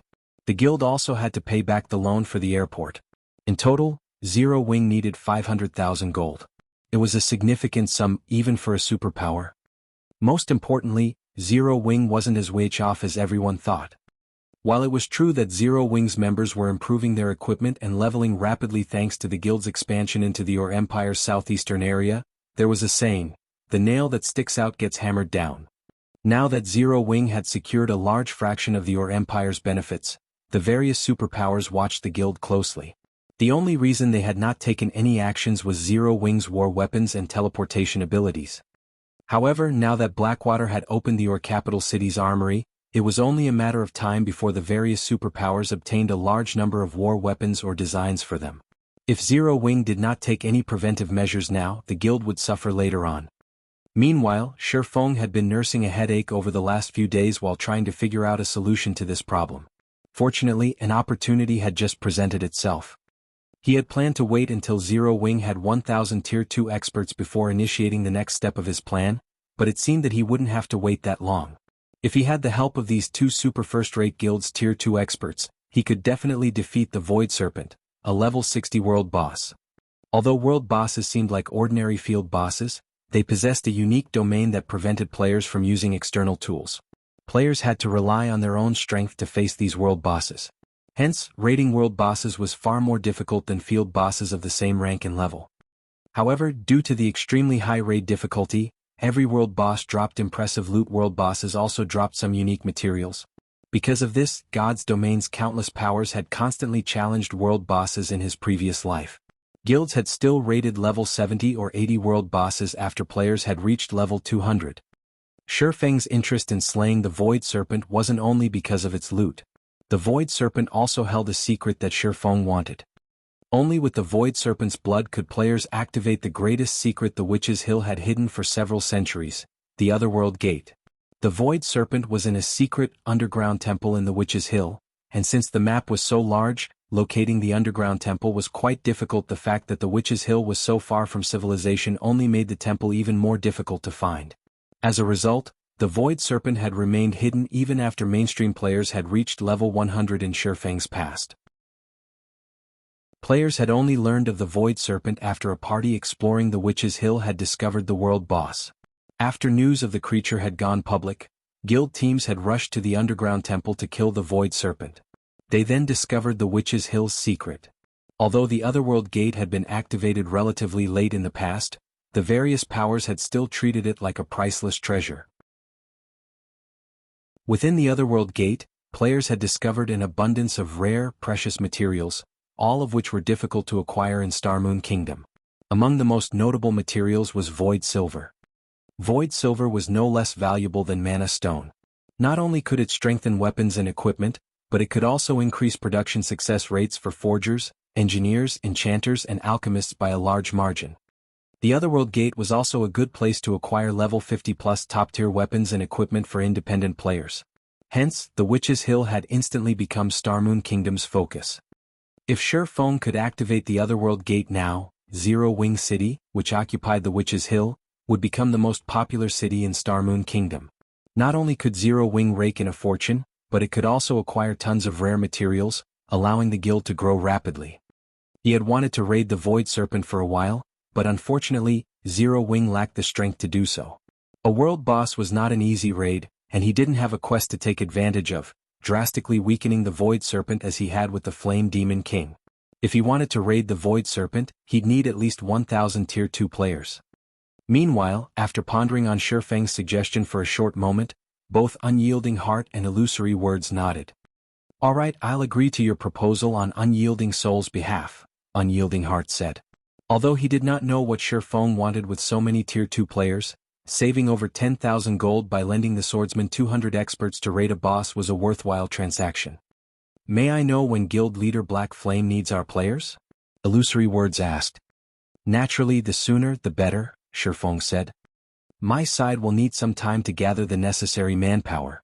After all, many of our Tier 2 experts are either questing or raiding dungeons right now. I'll need a little over a day to gather 200 Tier 2 experts, so can we gather in 2 days? Illusory Words proposed a time after giving the matter some thought. That won't be a problem. I need to see to certain preparations as well, Shifeng replied, nodding. In truth, even if Illusory Words hadn't suggested it, he'd still need 1 or 2 days to prepare. Since both of you have agreed to the arrangement, let's establish a contract. Following which, Shifeng signed a contract with Unyielding Heart and Illusory Words. In exchange for helping the 2 guilds purchase 1,000 trial emblems in total, each of the guilds would send 200 Tier 2 experts to help Shifeng hunt a boss. Once the contract had been signed, the 2 guilds handed Shifeng the coins to purchase the trial emblems. When Unyielding Heart and Illusory Words had the emblems in hand, they turned to distribute them to their respective guild members. These players then activated their trial emblems and teleported to the legacy grounds. While the exchange between Shifeng and the 2 super first-rate guilds seemed cumbersome, they had completed the entire process in less than 5 minutes. It wasn't enough time to provide Starlink any noticeable advantage. Moreover, to the 2 super first-rate guilds' surprise, they had the option of choosing the quest's difficulty, and hard mode didn't have a slot limit. However, the 2 guilds sent the majority of their experts into normal mode to increase their chances of success. They only sent a small number of experts to test the hard mode quest. Suddenly, 1,000 players vanished from the lively hall, stunning Lu Xinglua and the other nearby Starlink members. How is this possible?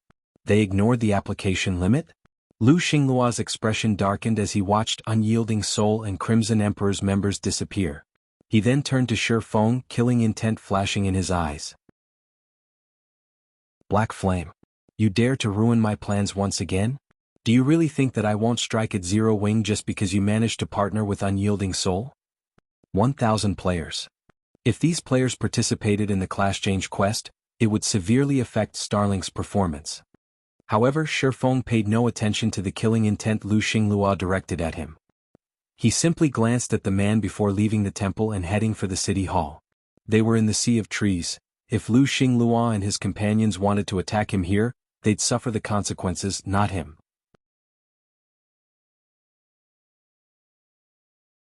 Chapter 1894, City of Foreign Races. The Sea of Trees was located in a secret land the primordial elf kings had created. A forest enveloped the city, and unlike Dark Knight City, which was populated by tall buildings, this city was crowded with towering trees. Every tree pierced the clouds like a skyscraper. Houses had been built within the gigantic trees, and thick vines connected one tree to the next. Currently, Shifeng rode his mount down the spacious roads made of vines. When he looked down, he gazed at a sea of clouds below him. Since the Sea of Trees hadn't been fully unlocked, most of the people wandering on the streets were NPCs. Aside from the 3 Superpowers members who had begun to explore the city, Shifeng didn't spot a single player. Sheltered by the 6 great primordial elf kings, the Sea of Trees had a long history. Most of the NPCs living here were elves, although some were NPC merchants from other races. Human NPCs only made up a small majority of the city's residents. Meanwhile, the weakest soldiers patrolling the city were level 180 Tier 1 NPCs. There were well-equipped Tier 2 soldiers as well.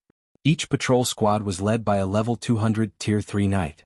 However, these soldiers' levels and tiers weren't their most eye-catching aspects.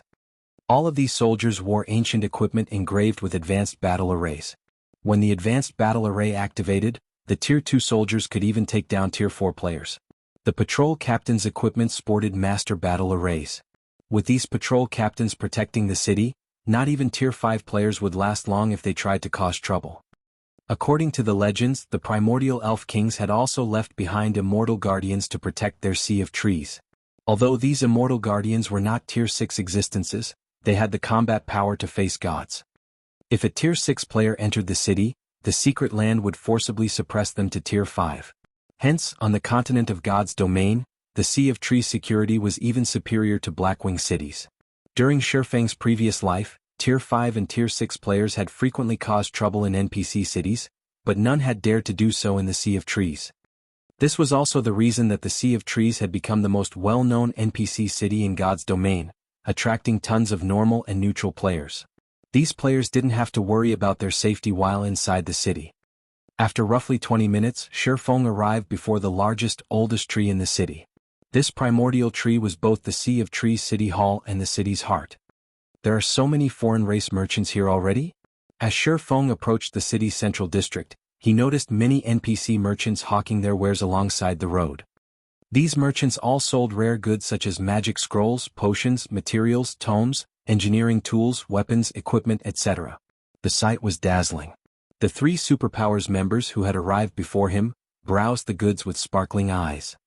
They could easily make a fortune by reselling these items, especially the magic scrolls, weapons, equipment, and rare materials.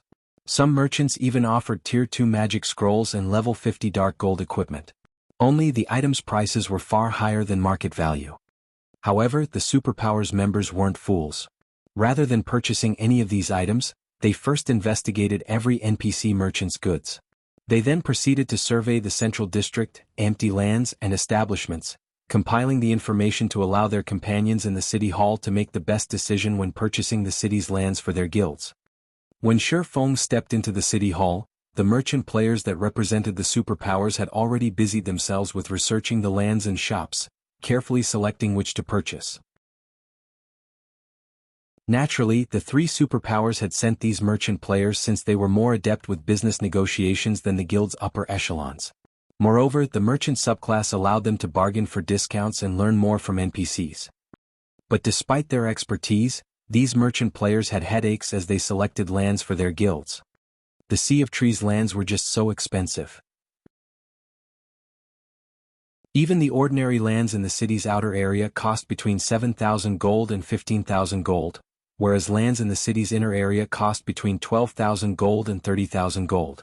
The cheapest plot of land in the central district cost 50,000 gold, while the more expensive options cost over 100,000. Even superpowers at this stage of the game couldn't afford to purchase the Sea of Trees lands casually, but that wasn't the most important issue. To purchase the central district's lands, one needed sufficient status and reputation.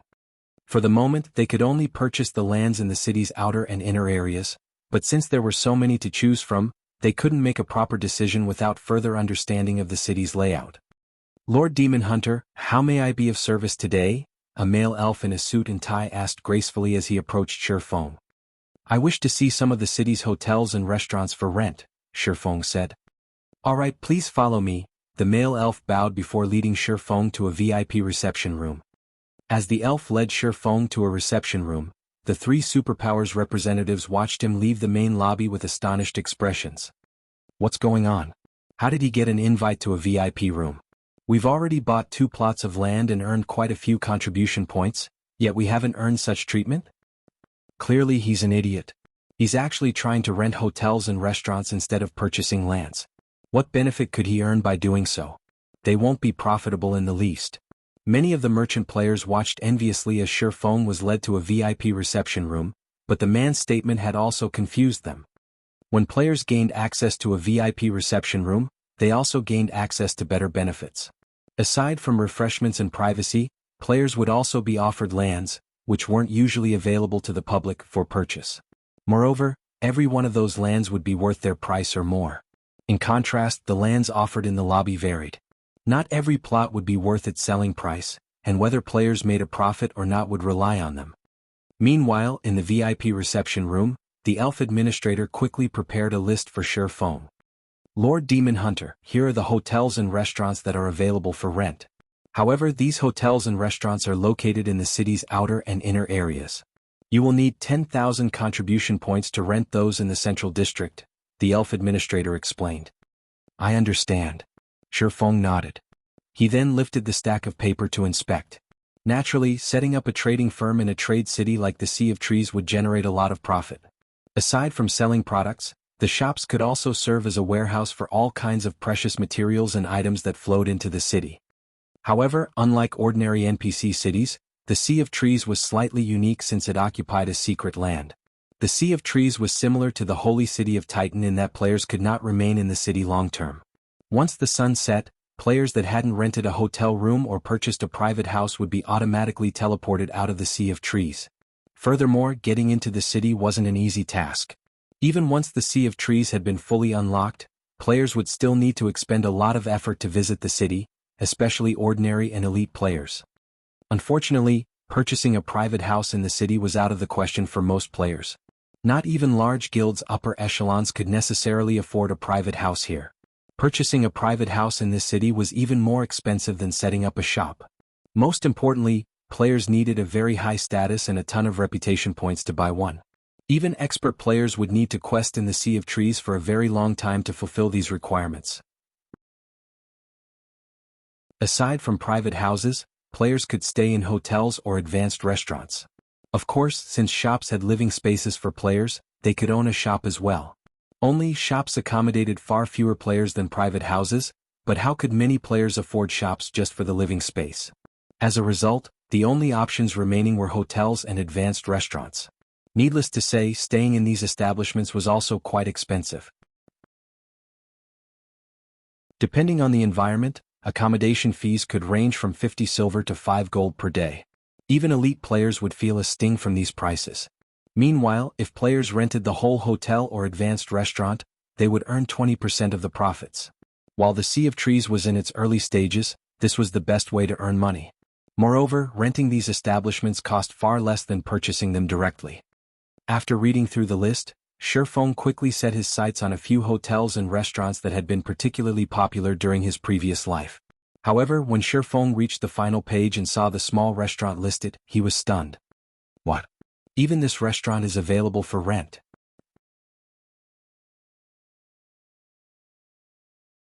Chapter 1895, Epic Shop. Shifeng's eyes widened as he saw the name Forest Traveler, surprise and ecstasy overcoming him. In the current Sea of Trees, the Forest Traveler was an unassuming restaurant located in the city's outer area. The restaurant had only 2 floors. The first was the dining hall, and the second was used for accommodations. The restaurant was ordinary and nothing about it stood out. However, when the Sea of Trees' third seal had been lifted in the past, players had discovered the restaurant's unique quality. Since so many players had crowded the Sea of Trees back then, both hotels and restaurants' guest rooms had been full. Naturally, many players instantly targeted the cheap accommodations that small restaurants like the Forest Traveler offered. Once the third seal had lifted, the Forest Traveler revealed a package that included both room and board, available exclusively for the restaurant's few high-class guest rooms. As the high-class guest rooms could only be rented by purchasing this combo pack, players had no choice but to dine there as well. The Forest Traveler had become instantly famous after players had tried the provided meal, which granted a special buff called Forest Blessing. The Forest Blessing buff granted players anywhere from 5 to 20 points in luck for 18 hours. The buff could only be gained once every 2 days. Although luck was somewhat illusory in God's domain, it had a subtle effect on players. For example, luck would affect loot from opening treasure chests and killing monsters. It would also affect one's production success rate. Hence, on the market, ornaments that added even 3 to 5 points of luck cost a fortune. Such ornaments would never become obsolete. In the past, the various large guilds had desperately stockpiled items that added luck. A single extra point in luck could be enough to gain a top-tier item. Since luck items were so precious to both independent players and guilds, such items had rarely appeared on the market. One could easily imagine how attractive a meal that increased luck would be to independent and guild players. Even Shifeng had often visited the Forest Traveler for a meal in the past, especially before he raided a large-scale team dungeon. The only downside was the buff's long cooldown. Even after the Forest Traveler had expanded its shopfront, players had to deal with a 7 to 8 hour queue to get a seat. The Forest Traveler had ranked as one of the top 100 epic shops in God's domain in its heyday. The Secret Pavilion managed the ranking system, and a shop's rank depended on demand for and rarity of its services. Since the Forest Traveler had revealed itself to him, why wouldn't Shifeng be surprised and excited? However, when Shifeng saw the restaurant's rental price, his eyebrows twitched. Is this a robbery? Shifeng couldn't help but wonder. Normally, the Sea of Trees hotels and restaurants demanded per week or per month rent, but the Forest Traveler had to be paid by the year. Moreover, renting the restaurant for a single year cost 60,000 gold. Even the larger advanced restaurants only cost 4,000 gold per month, yet the Forest Traveler's rent cost 5,000 gold per month. Moreover, the system demanded a full year upfront. It was half of the funds Shifeng had on hand right now. With 60,000 gold, he could rent over a dozen hotels and restaurants. Should I set it aside for now and rent it during my next visit? Feng fell into deep thought as he looked at the forest traveler's information. Competition would be at its fiercest during the first month after the Sea of Trees had activated. It was also the best time to secure an advantage. As long as players rented one of the Sea of Trees establishments, they could continue to renew their lease.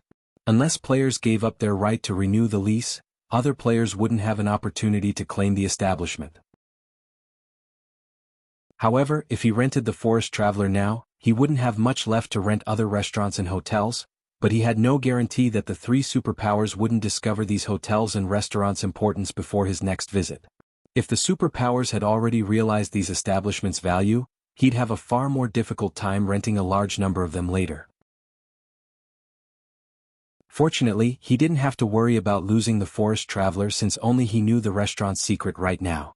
Furthermore, 60,000 gold was a huge sum to a superpower as well. None of them would be willing to spend so much gold for a modest restaurant like the Forest Traveler. Lord Demon Hunter, I recommend the hotels and restaurants on the last page. Many customers favor those establishments in particular. I cannot guarantee that these establishments will be available during your next visit, the elf administrator said, flashing Feng a cunning smile when he noticed the swordsman stare tentatively at the list's final page. Feng rolled his eyes at the elf administrator. The administrator's comment made one thing clear. He would either have to give up on the Forest Traveler or give up on renting another dozen or so hotels and restaurants.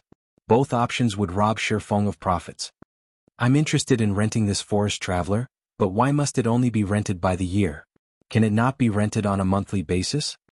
Feng asked as he gestured to the Forest Traveler's information on the list. He wanted to see if the system would grant him any other options. The Forest Traveler?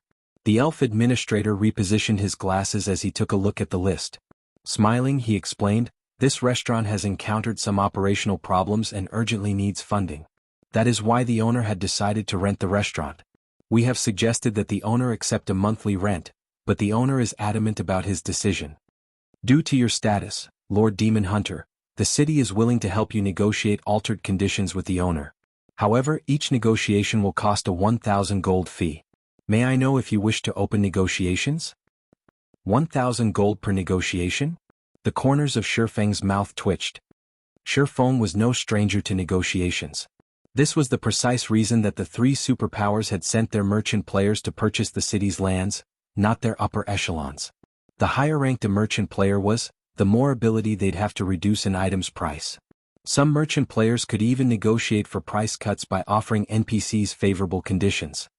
However, this was the first time Feng had encountered a 1,000 gold negotiation fee. That's right. As a noble in our city, you have the right to 3 negotiation attempts. Of course, the city cannot guarantee the negotiations' results, the elf administrator explained. Alright, let's open the negotiations then. Feng sighed as he took 1,000 gold from his bag. After receiving the money, the elf administrator left the room. To put it simply, the purpose of these negotiations was to convince the owner to adjust the rental requirements. Whether or not the player gained the upper hand would depend on their luck. After 5 minutes, the elf administrator returned with new rental conditions for the Forest Traveler. Now, instead of paying a full year of rent for the Forest Traveler, Feng could secure the establishment for 10 months of rent at 54,000 gold. While this new condition had reduced the total payment and shortened the required lease duration, the average monthly rent had increased considerably. This wasn't a favorable option. Declining the option, Feng paid 1,000 gold for another negotiation attempt. The second negotiation's outcome still required annual rent, but it could be paid in installments. Feng would have to pay a 50,000 gold down payment. However, he'd then have to pay 15,000 within 1 month. Seeing this result, Feng regretted leaving Icarus's heart with Aqua Rose. If he had the godly necklace with him right now, he might have had a better result. With no other choice, Feng gritted his teeth and paid for the third negotiation attempt.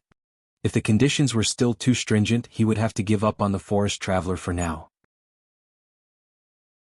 After all, the Forest Traveler would not generate much income within a short period. Meanwhile, he was extremely tight for money right now. Although the Forest Traveler was tempting, he needed to earn a large sum of coins quickly. As the elf administrator returned for the third time, Feng silently prayed that the new rental conditions were in his favor. Congratulations, Lord Demon Hunter. After our third round of negotiations, the Forest Traveler's owner has agreed to adjust. the lease's duration to 6 months. However, you will have to pay 45,000 gold. In exchange, you will receive 40% of the Forest Traveler's profits instead of 20% during those 6 months.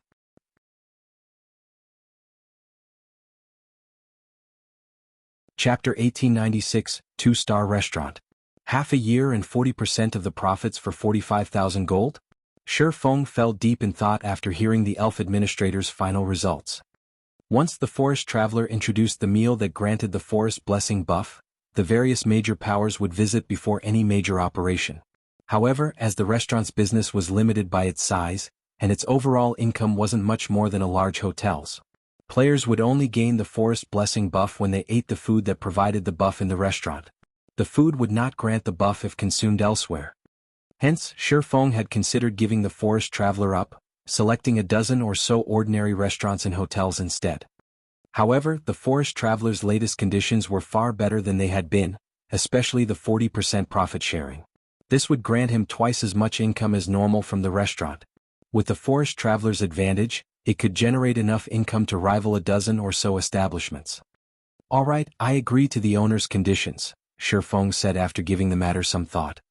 Although renting a single restaurant for 45,000 gold was a little extravagant, not only would he get double the profits in return, but he would also have an advantage when gaining the Forest Blessing buff. This would ensure that Zero Wings members wouldn't have to wait in line for hours to get a seat before raiding an important team dungeon. He could simply reserve a table for Zero Wings' exclusive use. No power had taken control of the Forest Traveler in his previous life. It had been under NPC's full control. As a result, the restaurant's development had been left to the system's discretion. Compared to player-managed hotels and restaurants back then, the Forest Traveler's development speed had been pitiful. If he managed the Forest Traveler, the restaurant's development speed would increase by a significant margin. After all, with the Forest Blessing buff, the restaurant would not lack popularity or income. If he played his cards right, he could earn a fortune through the restaurant. Immediately, Shi Feng signed a lease contract with the elf administrator. In addition to the 45,000 gold for the Forest Traveler, he spent another 70,000 gold to rent 23 hotels and restaurants. Although the hotels and restaurants he had rented varied in size, they were all situated in strategic locations throughout the city. They were all near important buildings and special establishments. Once the city's second seal had been removed, which should happen in the next few days, a large number of players would surge into the Sea of Trees. At that time, his hotels and restaurants would officially begin to make money. The 24 hotels and restaurants he rented should generate even more profit than Silverwing Town's teleportation service. Silverwing Town's teleportation service would lure players to the town and increase its competitive edge. As a result, the town could only earn a small amount of money from each player with the teleportation service. However, such considerations weren't necessary when operating the Sea of Trees hotels and restaurants. Even if he only received 20% of the profits from each customer, he should earn at least 10 times more per customer than from Silverwing Town's teleportation service. Once Shi Feng had rented his establishments, he left the VIP reception room. The 3 superpowers merchant players were still carefully selecting lands for purchase. Over 20 of the available lands had already been bought, many of which were located in the city's inner area. Shi Feng had to admit that these superpowers' spending power was astonishing. Zero Wing simply couldn't compare. If these superpowers had known the value of leasing the city's hotels and restaurants, they would have claimed half of the city's establishments by now. They would have monopolized every hotel and restaurant, not including those in the central district, by the time the second seal was removed. They wouldn't leave other powers the opportunity to claim a share of the profits. However, the value of these establishments had been discovered quite late in the past, and the various major powers had still rented quite a few for themselves. As Shi Feng returned to the lobby, the superpowers representatives spared him a glance before returning to their lists.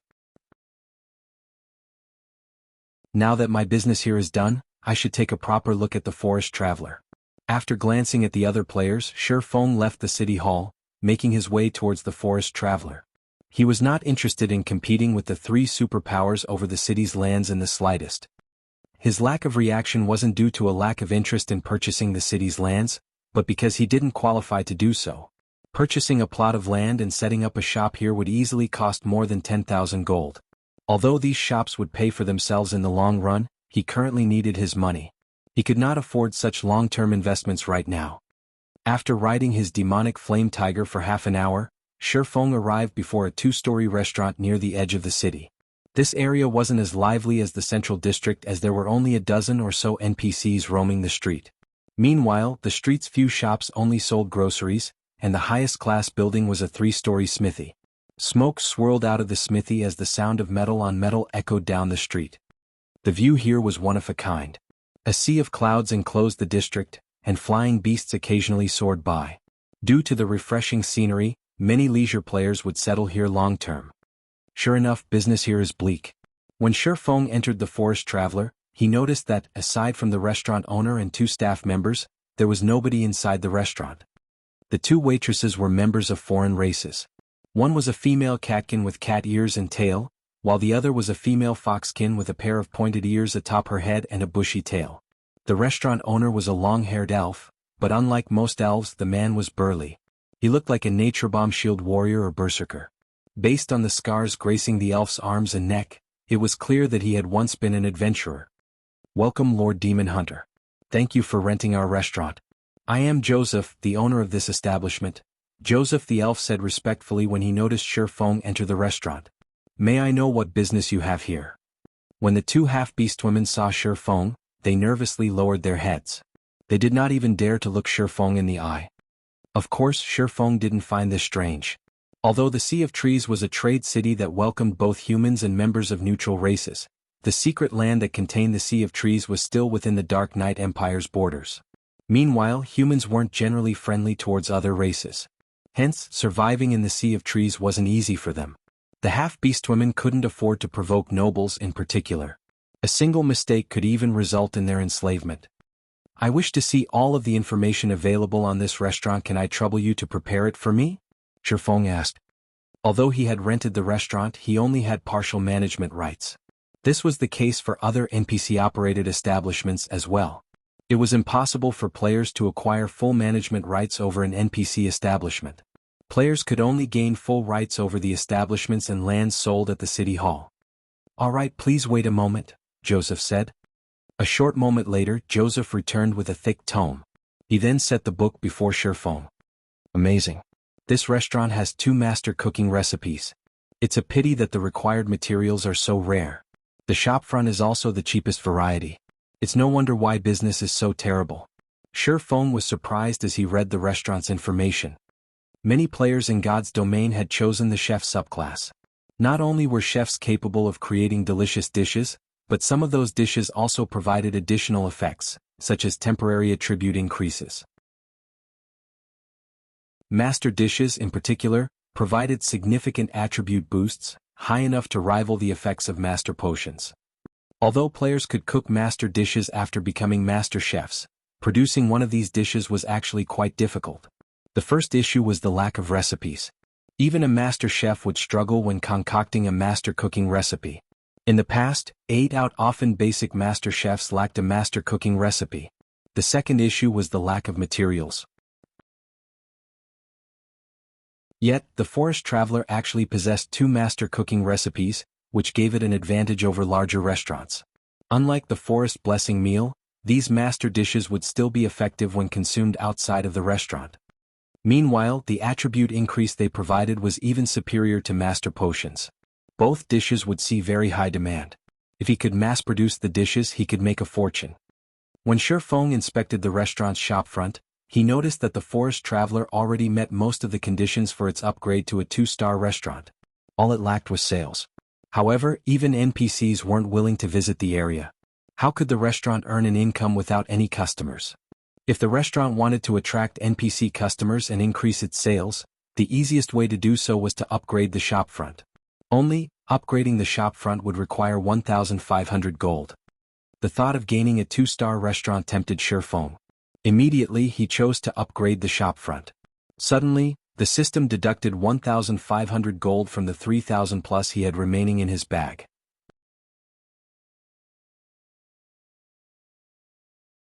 Chapter 1897, Master Dishes. As soon as Shifeng chose to upgrade the shopfront, the Forest Traveler started to change. In less than 5 seconds, the forest traveler transformed from a shabby 2-story restaurant into an exquisite 3-story establishment. The restaurant was now far more appealing than the surrounding shops. However, the interior had changed far more than the restaurant's exterior. The space inside the restaurant had more than doubled. Originally, the first floor had only had room for a little over 10 tables, but now it could hold more than 30. The second floor had also become a dining area, and the living area had been moved to the third floor. Currently, however, the interior's design was still modest.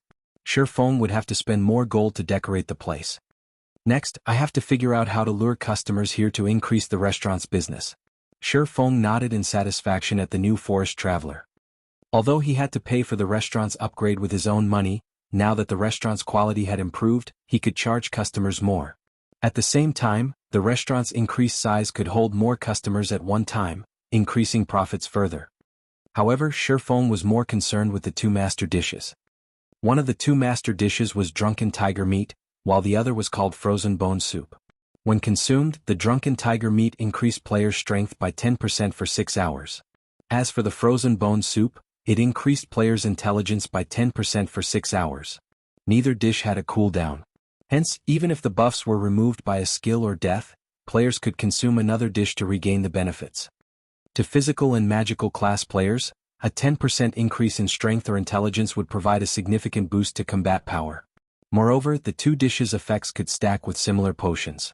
The only downside was that the drunken tiger meat and frozen bone soup's buffs would vanish upon death. In contrast, many master potions would remain in effect. However, there was a positive to these 2 master dishes. If players entered special dungeons or environments that prevented the use of external tools, they wouldn't lose the dish's buffs. Hence, the drunken tiger meat and frozen bone soup would be of significant help during his planned Void Serpent raid. Since the Forest Traveler was only a 1-star restaurant, its only chef had been the owner, Joseph. Even if he provided the dishes' required materials, their production speed would be limited.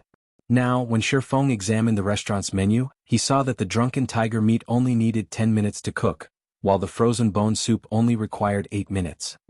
However, since he had upgraded the restaurant, he could now hire 2 more chefs. He could double the dish's production speed if he did. As for the required materials, Silverwing could collect them in a short time.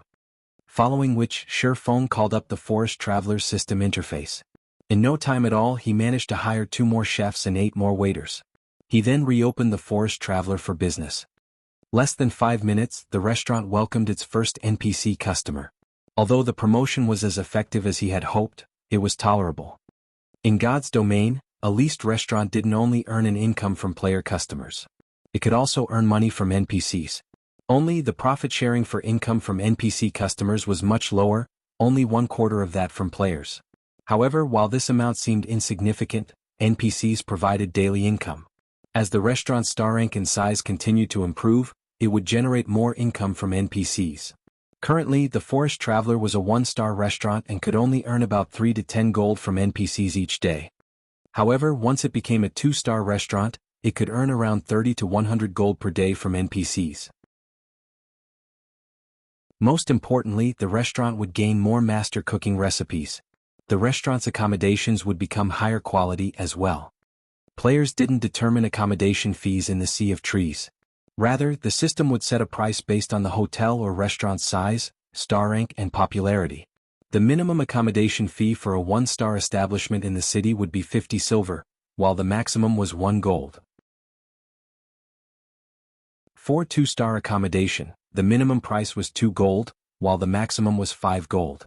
Hence, accommodation fees in the Sea of Trees ranged from 50 silver to 5 gold. Establishments could only rise to 2-star status in the city. However, 2-star restaurants and hotels were very rare in the Sea of Trees. They were all concentrated in the central district, but players would need sufficient status and contribution points to rent these establishments. Though once players crowded the Sea of Trees, those who owned 2-star hotels and restaurants would earn a massive income from their establishments. After Shifeng dealt with the Forest Traveler, he contacted Melancholic Smile and had her collect the required materials for the drunken tiger meat and frozen bone soup as quickly as possible. Then, using the Abyss Pendant, Shifeng left an Abyss marker in his office in the Forest Traveler. With this, he could return to the Sea of Trees even without a key. Of course, there was an easier method to return. he could upgrade one of his leased establishments to 2-star status. He'd be able to head to a magic store and purchase a special teleportation scroll. Although the teleportation scroll cost far more than a return scroll, each costing 5 silver coins, 2-star establishments' player staff could bind the teleportation scroll to the building. Players could then use the bound teleportation scroll to teleport back to the establishment. Since the Forest Traveler wasn't yet 2-star rank, it didn't have this function. Hence, Shifeng had to rely on the Abyss Pendant. Once Melancholic Smile had gathered the necessary materials, Shifeng teleported to White River City's guild residence to collect them. After retrieving the materials from the guild warehouse, he used Abyss Teleport to return to the Forest Traveler. He then had Joseph and the 2 new chefs begin their work in the kitchen. While waiting for the chefs to complete the dishes, Shifeng returned to White River City's candlelight trading firm to produce advanced mana armor kits and Titan City's standardized dark gold weapons. He used this opportunity to upgrade the weapons of Zero Wing's members and earn the forging proficiency required to become an intermediate master forger. Previously, he had acquired several hundred sets of materials necessary for forging the standardized dark gold weapons from the Dragon Phoenix Pavilion and Unyielding Soul.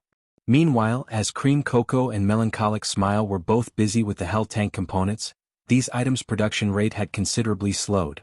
Even now there was a huge pile of materials left unused. In his special forging room, Shifeng forged weapons without rest, steadily and rapidly filling his experience bar. As he crafted dark gold weapons, not only did his forging proficiency increase, but he also gained EXP faster than grinding normal monsters. After 2 days of work, Shifeng had reached 75% of level 69. He was now less than 30% away from the level 70 threshold. He was also less than 20,000 proficiency points away from becoming an intermediate master forger.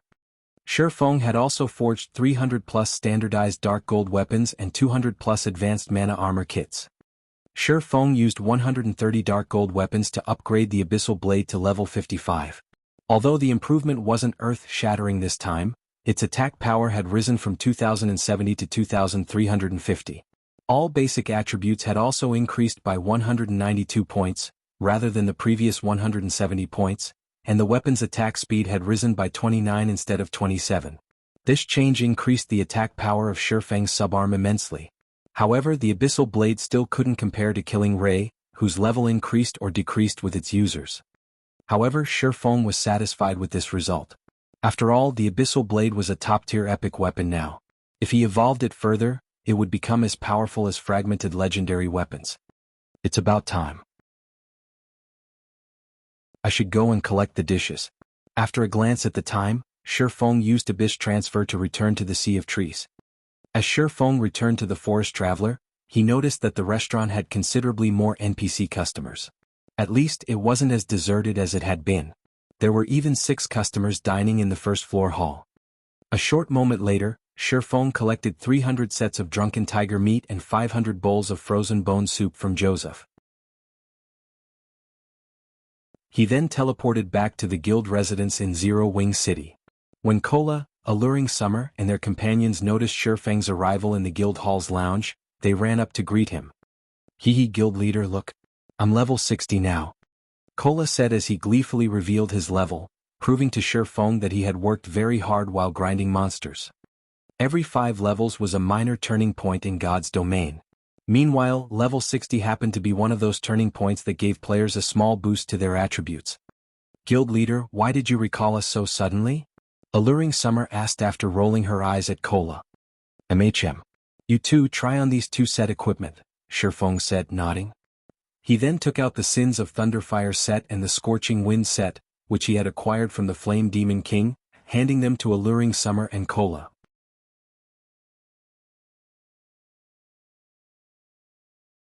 Chapter 1898, Gathering at Zero Wing City. Set equipment. Both Alluring Summer and Cola looked at the 2 set equipment Shifeng had taken out, a little confused. While they were not trying to brag, their current equipment was among the best available in God's domain right now. Only epic equipment could surpass what they wore. "Just try it out," Shifeng said. Although he could see the confusion plaguing the two, he didn't bother to offer any additional explanation. With no other choice, Alluring Summer and Cola complied, trying on the set equipment. "This is a level 70 set equipment?" Alluring Summer's eyes widened in shock when she saw the Sins of Thunderfire set's attributes. The Sins of Thunderfire set was a level 70 fine gold set equipment, though Shifeng had only given her 4 of the 6 pieces. Even so, the Thunderfire set's attributes were far superior to the level 60 dark gold equipment she currently wore. Moreover, the Sins of Thunderfire set's set effects were simply tyrannical. The 2-piece set effect increased casting speed by 20%, cast range by 20%, and magic damage dealt by 20%. As for the 4-piece set effect, it increased all basic attributes by 15% and granted the use of the Tier 3 spell, Thunderburst, a dual-element spell that dealt both flame and lightning damage. Meanwhile, Cola was incomparably excited after receiving the Scorching Wind set. Unlike Alluring Summer, he had received a complete 6-piece level 70 fine gold set equipment. As Shifeng had already equipped the 2 sets with attribute gemstones and level reduction gemstones, Alluring Summer and Cola could equip the sets right away. Amazing. Just equipping this set has pushed my defense past 35,000 and HP past 100,000. Cola was stunned when he inspected his updated attribute panel. Not even a Tier 2 Berserker can budge me now. Not even receiving a level 60 Mythic Monster's attack will be a problem. If Turtledove and Yi Wumian saw this, they'd die with envy. Even without any team buffs, he had 100,000 HP. He was basically a humanoid boss. Reaching 120,000 HP shouldn't even be impossible with team buffs. Currently, Turtledove and Yi Wumian only had 85,000 HP after receiving team buffs, which only the best Tier 2 MTs had at this stage of the game. Not only had his HP soared past his 2 companions, but he was also a strength-focused MT. He had only invested a small fraction of his free attribute points in endurance. Alright, it's time to go. We can't keep the other guilds waiting for too long, Shifeng said, nodding in satisfaction when he saw Cola and Alluring Summer's attributes. With this, he was more confident of taking down the Void Serpent. Following which, Shifeng led Cola and the others to one of the 4 Towers of Elements, the meeting point he had agreed upon with Unyielding Soul and Crimson Emperor. The members of both super first-rate guilds had already arrived, but to avoid attracting attention, they all wore black cloaks. Despite their efforts, however, the group of 400 players was simply too large to ignore. Furthermore, these players were all Tier 2 experts from major guilds, so the aura they radiated instilled fear in others. Although these experts had done their best to suppress their auras, the combined energy of 400 experts was stifling. Who are those people? I don't mean to brag, but I can be considered an expert player as well, so why do those people feel so dangerous? I caught a glimpse of their equipment a moment ago, and they're all wearing multiple pieces of level 50 fine gold equipment. I've spent many days grinding to reach level 54, but even now, I only have 1 piece of level 50 secret silver equipment, yet they have multiple pieces of level 50 fine gold equipment. Could they be members from a top adventurer team? Curiosity pulled at the passers-by when they looked at Unyielding Soul and Crimson Emperor's members, but the super first-rate guild's players simply ignored the surrounding crowd, waiting in the tower's main hall in silence. Vice Guild leader Zero Wing is quite impressive. It actually developed Zero Wing City to such a prosperous state. I get the feeling that it's even more prosperous than Star Moon City, a slender youth wielding a wooden staff commented, astonished as he observed the players in the tower. Indeed. Zero Wing City's development is surprising. It's no wonder why so many corporations are trying to invest in it. The income of Zero Wing City alone could easily sustain a first-rate guild's daily operation, Illusory Word said, nodding. I wonder which mythic boss Zero Wing plans to raid this time. On their way to the tower, they had noticed that Zero Wing City's player population was in no way inferior to that of Star Moon City. Many of the city's residents were even elite and expert players. Quite a few major trading firms had also set up shop here. However, the most unbelievable part about the city had to be its number of NPC merchants, which sold plenty of rare items. According to our investigation on Star Moon Kingdom, there are only 16 known mythic bosses between level 50 and level 60 inches the kingdom. Since Zero Wing has gathered us in Zero Wing City, I assume that they are targeting the level 56 Emerald Dryad in the Witches' Hills Forest. However, I have heard that the Emerald Dryad is extremely difficult to deal with. There will be several hundred Treants guarding the Dryad as well, all of which are level 50 lords and above. Among them are more than 30 great lords and 4 grand lords. Even with the combined strength of our guild's team and Unyielding Souls, raiding the Emerald Dryad will be quite challenging. If we include 600 Tier 1 and Tier 2 experts from Zero Wing, our chances of success are, the slender youth said, shaking his head. Just dealing with the several hundred Treants would be a major problem, not to mention defeating the mythic boss itself. Zero Wing should have a plan. Otherwise, they wouldn't have given up such a good opportunity to make money, hiring our guild's experts instead, Illusory Words reasoned.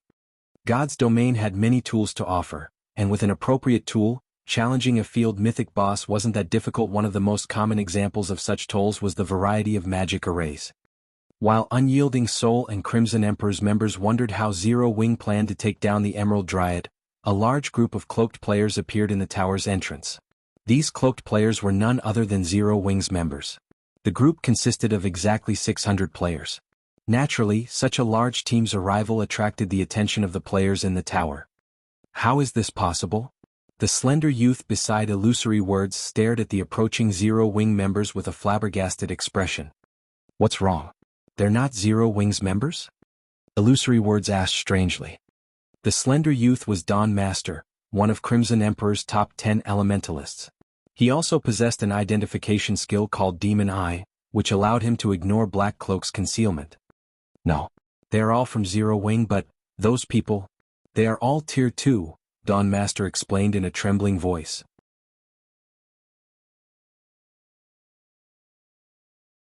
Chapter 1899, World Boss. They're all Tier 2? Illusory Words spun towards the approaching Zero Wing members after hearing Dawn Master's statement. In a low tone she asked, there are 600 people here. Are you sure you're not mistaken? Although she could tell that the approaching players were powerful experts, she found it a little frightening that all 600 were Tier 2. All of the various superpowers had an increasingly large number of players that had already completed their Tier 2 promotion quests, but even the weaker superpowers were still some time from amassing a 500-man Tier 2 team, let alone a 600-man team. The Tier 2 promotion quests weren't easy challenges to overcome. The quest had heavy requirements of both technique and equipment standards. Of course, some players, such as independent players with good equipment and techniques, would challenge the lowest difficulty promotion quests. The advantage a Tier 2 class had over a Tier 1 was simply too massive. Not only would players gain a huge boost to their basic attributes once they reached Tier 2, but their physique would also improve significantly. With these improvements, players would have a much easier time questing and grinding monsters. However, players that selected a low difficulty promotion quest would face severe consequences. Their Tier 3 promotion quest would be far more difficult than normal.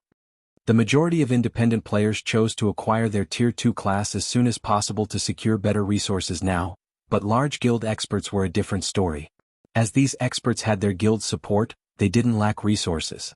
Naturally, to ensure that they had an easier time with their Tier 3 promotion quests, these experts would challenge the harder Tier 2 promotion quests. They invested a lot of time in improving their levels, equipment and techniques to complete the higher difficulty promotion quests, establishing a sturdy foundation so they could walk a smoother path in the future. Meanwhile, Zero Wing was a guild with abundant resources due to its gold mines like Zero Wing City and Silverwing Town. There was no doubt that Zero Wing had prepared its experts to challenge high-difficulty promotion quests. However, just how many members did Zero Wing possess? How many experts had the guild nurtured? Comparing Zero Wing to a superpower was akin to comparing a firefly to the moon. The two were on entirely different levels. Yet, the guild had just revealed 600 Tier 2 players, already surpassing many superpowers. Vice Guild Leader, I wish I were wrong, but players can't fake the Tier 2 class insignias. Every one of those players has a Tier 2 class insignia equipped, Dawn Master said, smiling bitterly. He had inspected Zero Wing's members multiple times, but the Tier 2 class insignia beneath their black cloaks was conspicuous to his eyes. There was no way he would mistake those insignias. Moreover, he hadn't told Illusory Words everything. Among the 600 Zero Wing members, 4 were level 60 and more than 50 were level 59. He also couldn't identify Shifeng's level. The highest level player in the Dark Knight Empire was only level 58. According to Crimson Emperor's investigation, this fact included the players that habitually hid their levels. Once players reached such a high level, they'd require a massive amount of EXP to level up, and although players could grind more efficiently and gain EXP more quickly once they had reached Tier 2, they'd still need a lot of time to grind to the next level. Yet, Zero Wing had over 50 Tier 2 players at level 59. There were even 4 level 60 players. If the guild wished it, it could easily monopolize the top 50 spots on the Dark Knight Empire's ranking list. 1 or 2 levels higher might not mean much to ordinary players, but once players reached level 50 and gained their Tier 2 class, their natural attribute growth would increase significantly, exceeding the free attribute points each level up awarded. A gap of 2 levels could mean a difference of 30 points in one's main attribute. Taking into account the free attribute points, the gap would become even larger. If the level gap increased to 5 levels, the difference in attributes would be so massive that it would be akin to equipping an additional piece of top-tier equipment. This was the frightening aspect of level differences. This was also why many independent players had opted to complete their Tier 2 promotion quests as soon as possible, leveling up more quickly. Zero Wing has already developed to such an extent? When Illusory Words thought about Zero Wing openly declaring war against Blackwater in the Ur Empire, she realized the source of Zero Wing's confidence. It was no wonder why Zero Wing dared to provoke Blackwater with so many Tier 2 experts. When he saw Zero Wing's members, Unyielding Heart was similarly surprised. Unyielding Soul also had players with high-ranked identification skills after all, but compared to Illusory Words, Unyielding Heart was stupefied by the discovery. Unyielding Heart had raided the Eclipse Throne alongside Zero Wing's members, so he had known how many Tier 2 players the guild had. While it was possible that Zero Wing had hidden some of its Tier 2 players, it shouldn't have been able to hide so many. Despite the short time that had passed since the Eclipse Throne raid, Zero Wing now had at least 600 Tier 2 players. The guild's development speed was disturbing. "Since everyone's here, let's set out," Shifeng said once he stood before Unyielding Heart and Illusory Words. "If we linger, I'm afraid that we'll attract even more attention." The 2 vice guild leaders exchanged a glance before nodding to Shifeng's statement. They had already attracted a lot of attention.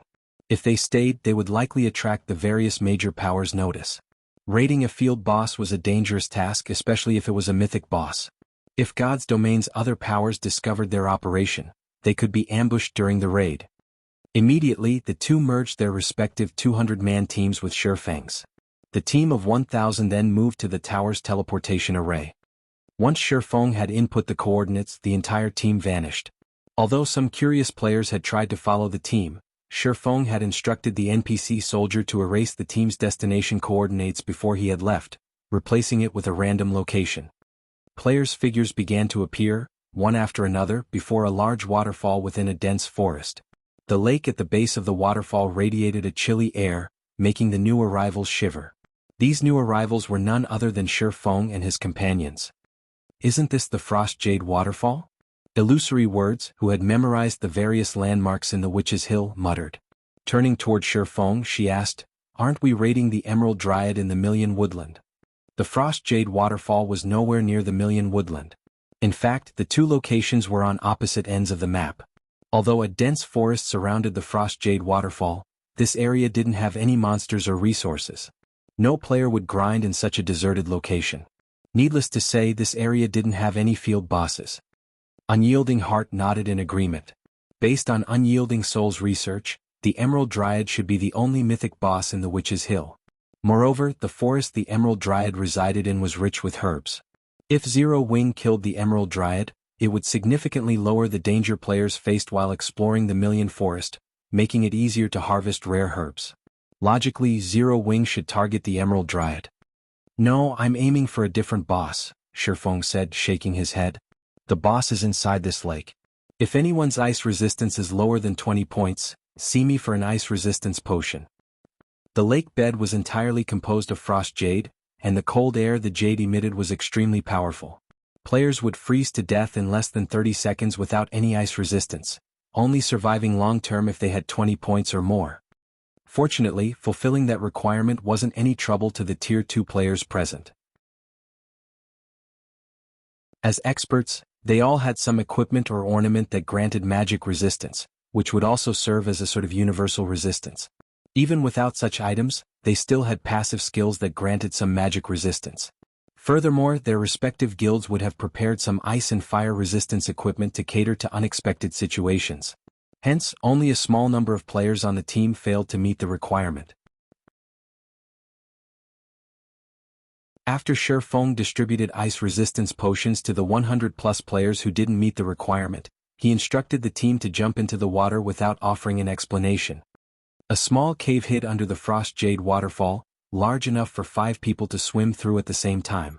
This cave was the entrance to the Void Serpent's underground temple. After swimming through the cave for around 3 minutes, the first group discovered an exit. As players emerged from the tunnel, they arrived in a dark cavern. Ancient murals covered the cavern walls, depicting the history of the Witch's Hill. When these players broke through the water's surface, they were amazed by the scene. They had never expected to find such a place hidden beneath the Frost Jade waterfall.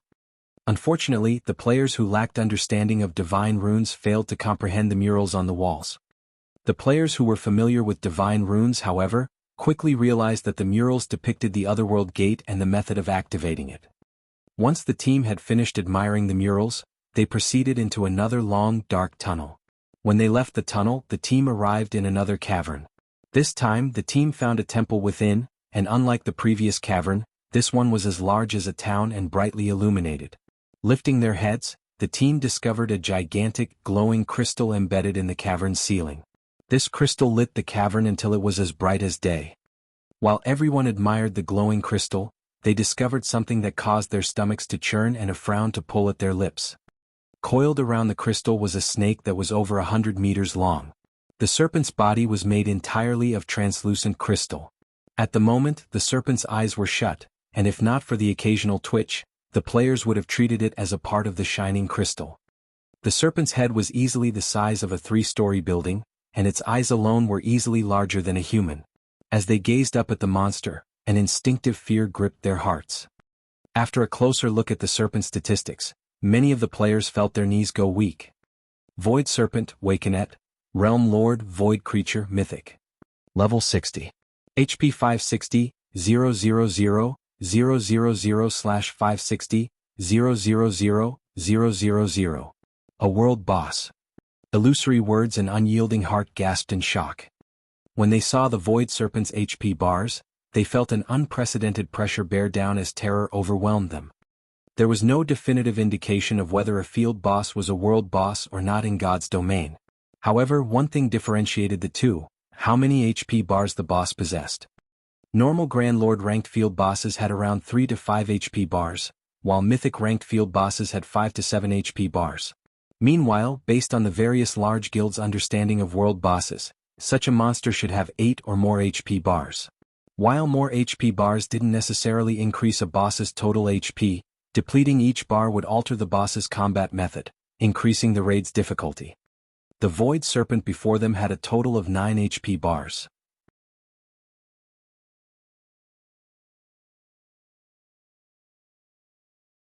Chapter 1900, Madness. The Void Serpent was curled up and sleeping peacefully on the ceiling, and none of the present players dared to move for fear of awaking the world boss. They had never dealt with a world boss before, so they did not know how wide its perception range was. On the off chance that the Void Serpent discovered them, they would pay for their mistake with their lives. Guild leader Black Flame, you're not planning to fight that Void Serpent, right? Illusory Words softly asked Shifeng.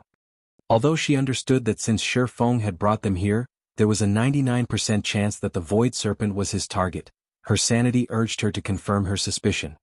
For all she knew, this cavern might have 2 bosses, and they were actually here for the other one. It's this Void Serpent. Shifeng nodded. Illusory Words was silent for a long moment. She decided that Shifeng must be insane. That was a world boss they were talking about. Ordinary mythic monsters were no match for the Void Serpent, and magical tools were utterly useless against world bosses. In other words, they had no special means of weakening the Void Serpent. They would have to fight it at its peak. Even with their berserk skills, peak MTs wouldn't last more than a few hits. The Void Serpent would likely kill the other classes instantly. Moreover, the Void Serpent was a realm lord. Its skills, spells, and physique were far superior to mythic monsters of the same level. Defeating this monster would be even more difficult than facing the Emerald Dryad and its several hundred guards. Although their team of 1,000 Tier 2 players met the requirements to raid a level 60 world boss, they barely managed it. If they wanted to raid the world boss effectively, all 1,000 members would have to be level 60 and wear level 50 fine gold equipment or better. Taking a deep breath, Illusory Words looked at Shifeng and said seriously, Guild leader Black Flame, let me say this. The dangers of raiding a world boss are too great. Crimson Emperor will only help you once. If it looks like we'll team wipe, Crimson Emperor's members will retreat. If she allowed 200 of her guild's tier 2 experts to lose a level, her guild would suffer a massive blow. She would not follow Zero Wing in its descent into madness. Unyielding Heart, however, said nothing. He simply watched the Void Serpent before turning to Zero Wing's members. Vice Guild Leader, aren't you going to inform Zero Wing of your limits? Long Soul whispered. That's a world boss we're talking about. Our guild can't afford to lose so many tier 2 players. Lately, the intensity of the struggle between Unyielding Soul and Starlink had grown. As a result, the guild needed its tier 2 experts to manage many affairs. Unyielding Soul could not afford to weaken 200 of its tier 2 experts for no reason. If the raid turned sour, they had to retreat to minimize their losses. However, Unyielding Heart did not answer Long Soul's question. Instead, he walked up to Shifeng solemnly. Guild Leader Black Flame, Unyielding Soul is willing to fight to the death alongside Zero Wing. In return, please consider selling Unyielding Soul a few pieces of MT equipment once the raid is over, Unyielding Heart said sincerely. Heart, are you insane? Unyielding Heart's proposal shocked Long Soul. Illusory words also turned to the other Vice Guild Leader, confusion flashing in her eyes. The various superpowers still relied on special tools for a small chance of defeating ordinary mythic bosses, yet not only were they about to raid a mythic world boss, but they also had to do so without any tools. Unyielding Heart was one of Unyielding Soul's supporting pillars of strength. He had invested a lot of time and effort into developing his guild. She couldn't understand why Unyielding Heart would take such a massive risk, especially with Unyielding Soul's current state in the Dark Knight Empire. Does Zero Wing really have a chance of defeating the Void Serpent? Illusory words could not help but wonder as she swept a glance over Zero Wing's members. She couldn't see what ability Zero Wing had to face the Void Serpent. Meanwhile, Unyielding Heart ignored Long Soul's attempts to dissuade him. Instead, he remained focused on Shifeng as he continued, "Of course, we will purchase the equipment at above market price as long as the items are level 60 fine gold weapons or equipment." The fact that Zero Wing intended to challenge a world boss had surprised him greatly, but he had witnessed the strength of Zero Wing's main force before. He doubted that the guild would attempt a challenge it wasn't confident of overcoming. After all, Zero Wing had dispatched 600 tier 2 experts for this raid. Hence, he would gamble on Zero Wing's ability to defeat the Void Serpent. Even the various superpowers only had a small stock of top-tier level 55 equipment, let alone level 60 equipment. If he could acquire a few pieces of level 60 fine gold weapons and equipment for his MTs, it would definitely be of great help to Unyielding Soul during future team dungeon raids. Unyielding Soul had many expert teams, and a single Dark Corrosion set wasn't nearly enough to satisfy the guild's needs. "Alright, I'll see what I can do." Shifeng replied to Unyielding Heart's sincerity with a serious nod. Level 60 fine gold equipment for MTs was nothing to Shifeng. Selling a few pieces of such equipment in exchange for Unyielding Soul's full support in the following raid was definitely a worthwhile transaction. The difference between the combat power willing tier 2 experts wielded and that of experts who were prepared to flee at a given moment was like the difference between heaven and earth. "Thank you," Unyielding Heart said. Normally, when a guild employed another guild's experts to take down a powerful boss, it wouldn't sell any of the loot. Such items were crucial to strengthening a guild's teams and weren't usually available on the market after all. Has Unyielding Heart gone mad? Does he really believe Zero Wing can succeed? Chaos gripped Dawnmaster's mind as he watched Unyielding Heart thank Shifeng.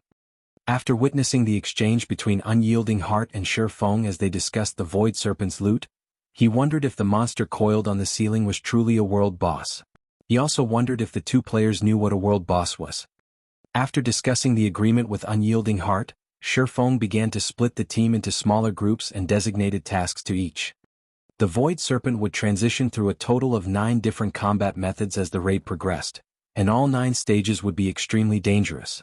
A single mistake could result in a large number of deaths. However, all of these players were experts and many of them had even reached the refinement realm. As long as they were instructed properly, they could avoid any major mistakes. Then they'd see if the boss would die before the team was annihilated. Since there are no problems, all MTs and magical class players, come here to collect a dish. I'll call up the physical class players after to collect their share, Shifeng announced after organizing the team. Following which, under Shifeng's instructions, everyone received the dishes Shifeng handed out.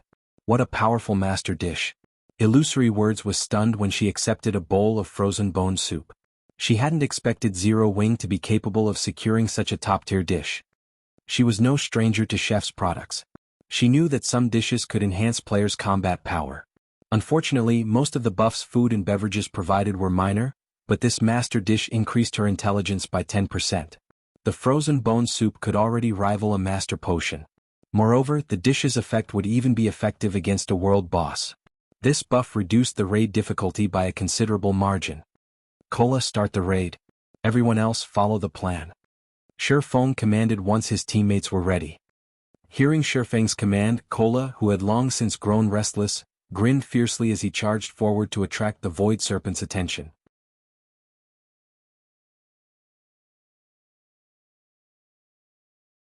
Chapter 1901, Terrifying Defense. Inside the crystal-filled cavern, after Shifeng gave the command to attack, the first MT party, led by Cola, charged straight at the Void Serpent. The other groups fanned out to set up an encirclement. As the Void Serpent was gigantic, even if they didn't fully understand the boss's attack range, it was common sense to stand apart from each other. If they stood too close to each other, they would present the world boss with a target-rich environment, which would easily result in a team wipe. When Cola's party got within 500 yards of the Void Serpent, the Void Serpent suddenly opened its amber eyes. An unprecedented killing intent immediately washed over everyone, causing their hearts to skip a beat. At this moment, it felt as if countless threads bound their bodies, impeding their movements. Dirty and pitiful mortals, you dare step into my territory? I'll have you join the dust that fills this space. Following which, the Void Serpent let loose an angry roar. A silver ripple spread across the entire cavern, with the Void Serpent as the center, the ground cracking as it came in contact with this ripple. In the next moment, a mud wave swept into the surroundings, taking only a brief moment to reach Cola's party. Defend! Cola shouted hurriedly when he saw the approaching 4-meter-tall mud wave. The other 5 MTs in Cola's party were level 57 and level 58 MTs from Unyielding Soul and Crimson Emperor. With Cola as the core, they quickly fell into a defensive formation. Following which, Cola activated the Tier 2 Skill Guardian Wall, which increased the defense of himself and players within a 10-yard radius of himself by 30% when blocking frontal attacks. In the next moment, a wall of light formed by 6 shields appeared before the healer party positioned behind Cola's party. Boom. When the mud wave crashed into the wall of light, the powerful impact sent Cola's MT party stumbling backward, the HP of the 6 MTs decreasing at a rate visible to the naked eye. Only after the 6 MTs had retreated by 8 yards did they manage to stabilize their footing. After suffering the Void Serpent's AoE attack, the MTs of Unyielding Soul and Crimson Emperor had lost at least 50,000 HP each. Each of them had a maximum HP below 80,000. Hence, that one AoE attack had instantly taken more than half of their HPs. This outcome caused everyone in the team to gasp involuntarily. So, this is a world boss? Illusory Words, who was part of the healer party standing behind Cola's party, was stunned as she looked at the Void Serpent, which had already lowered itself to the ground. With just one roar, the Void Serpent had inflicted over -50,000 damage each on the frontline MTs, who could be considered among the best MTs in God's domain right now. If that AoE attack had been a powerful melee attack instead, the consequences would have been unimaginable. At this point, she truly wondered how Zero Wing planned to raid the Void Serpent. Did they even have a chance at victory? However, although Illusory Words doubted Zero Wing's success, that did not affect her healing speed in the slightest. Right after seeing the MTs receiving damage, she started double casting 1 Tier 2 Healing Light and 1 Tier 1 Recover on Cola, fully displaying her abilities as one of the 10 great clerics in God's domain. Why is his HP? After Illusory Words finished casting her healing spells, she suddenly noticed that Cola still had close to 80% of his HP remaining. Meanwhile, thanks to her healing, his HP instantly recovered to full. However, before Illusory Words could figure out what was going on, the Void Serpent several hundred yards from the team's front line launched another attack. After the boss let out a hiss, countless Void Spears appeared around it. The Void Spears then shot toward Cola's MT party in a blur, a series of sonic booms echoing throughout the cavern. Everyone stand behind me. Cola shouted urgently when he noticed the frightening power contained in those void spears. Although the 5 other MTs had been healed back to 70% or so, if they were to receive this terrible attack without activating their life-saving skills, they were likely to get killed. After hearing Cola's command, the 5 MTs and 6 healers promptly lined up behind the Guardian Knight. In the next moment, the void spears crashed into Cola's shield one after another. However, not every void spear landed on the shield. Some brushed past his body and tore holes into his black cloak. Meanwhile, due to the void spear's strong destructive power, the black cloak's durability zeroed out instantly, the black cloak itself disintegrating into nothingness. The black cloak's disappearance exposed the silver suit of armor Cola wore, which shone with the glow unique to fine gold equipment. Crimson runes could be seen engraved all over the silver armor, and judging from how the runes matched perfectly, it was obvious that the suit of silver armor was fine gold set equipment. Meanwhile, with the black cloak gone, Cola's attributes were also on display for all to see, his maximum HP of 118,600 revealed to everyone. Moreover, as the black cloak was no longer present to suppress Cola's aura, the Tier 2 MTs standing behind him suddenly felt a powerful pressure bearing down on their bodies. How is this possible? Illusory words fell into a daze when she saw Cola's HP bar. Even the strongest MT in Crimson Emperor had only a little over 80,000 HP after including team buffs, yet Cola had close to 120,000 HP. Moreover, Cola's defense was also as unbelievably high as his HP was. Despite not having activated any life-saving skills, Cola had lost less than 40,000 HP after receiving all those void spears. If it were any other Tier 2 metric tons standing in Cola's place just now, they would have been killed instantly by those void spears. After all, the void spears were a completely different attack from the mud wave before. The mud wave had simply been a casual greeting from the void serpent. Meanwhile, the void spears were the result of a spell. Those void spears should be much more powerful than the mud wave. At this moment, Illusory Words wasn't the only one surprised by this revelation. The other Tier 2 MTs in Cola's party were similarly stupefied. As they were also MTs, nobody understood more clearly than they did just how frightening a Tier 2 metric tons with close to 120,000 HP was. What kind of set equipment is he wearing? It's actually capable of forming a protective barrier around his body.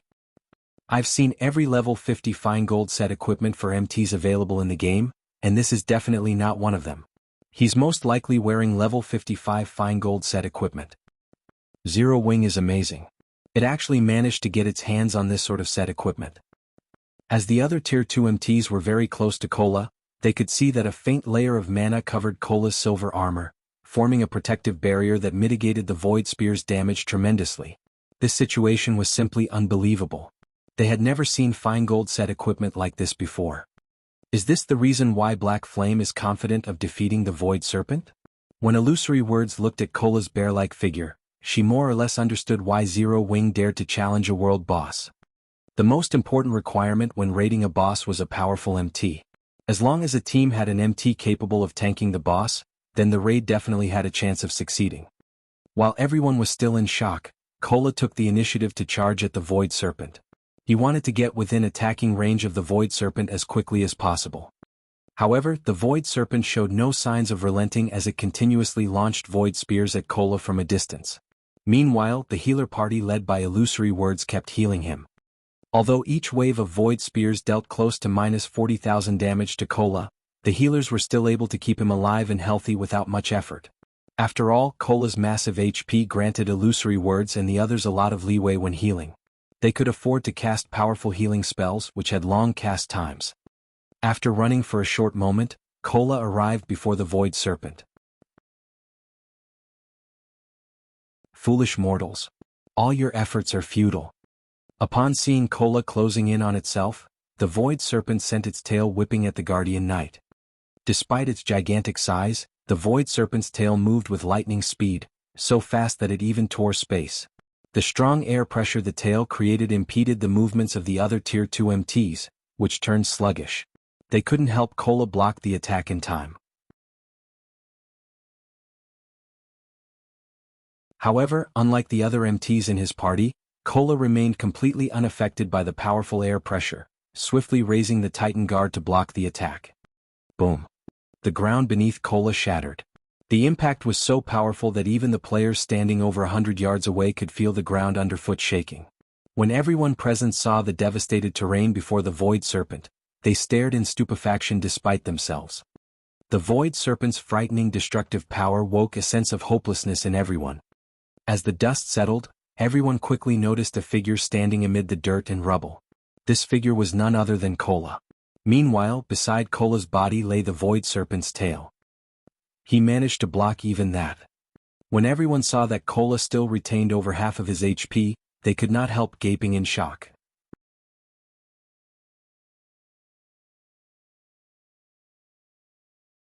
Chapter 1902, Overwhelming DPS. Crap. Just how high is his strength attribute? Hunting Blade, who was currently prepared to close in on the Void Serpent, could not help his surprise when he looked at Kola. He could not bring himself to believe that Kola had actually managed to offset the power of the Void Serpent's tail strike. Although he was currently equipped in the Dark Corrosion set, he wouldn't have had the strength to offset the Void Serpent's attack without activating a Berserk skill. He would only have been able to receive the attack head-on. The Void Snake's simple physical attack had deformed its surroundings to such an extent. Its strength was so great that the resulting shockwave had sent the 5 Tier 2 MTs near Kola flying back over a dozen yards. The party of healers who stood roughly 30 yards away from Kola also nearly lost their footing. While offsetting a monster's attack was easy for expert players, the precondition for doing so was for the strength of both sides to be roughly equal.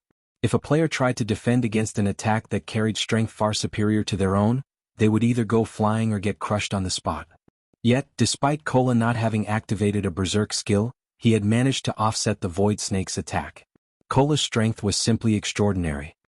Meanwhile, Unyielding Heart, who stood a short distance away from the Void Serpent, was similarly shocked by this outcome.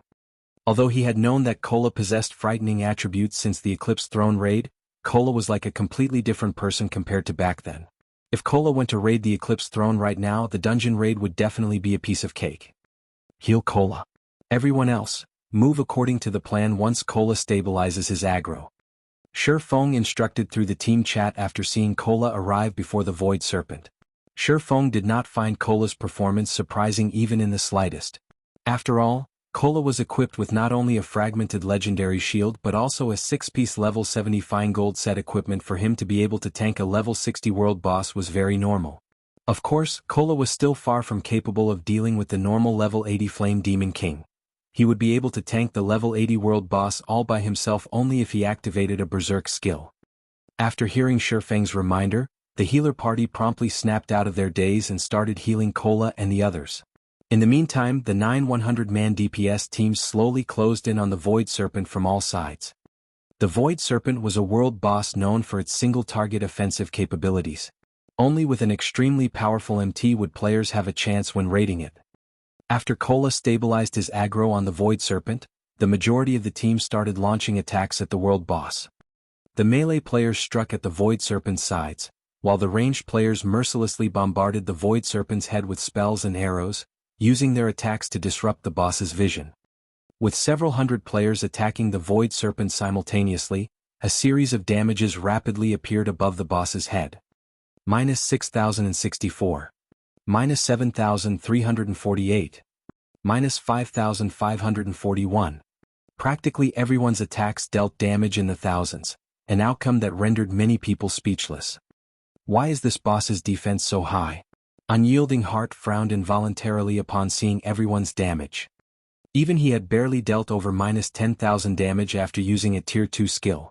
Compared to other mythic bosses he had fought against before, the Void Serpent's defense was significantly superior. As a tier 2 berserker, when he fought against an ordinary mythic boss, his tier 2 skills could easily deal around minus 30,000 damage.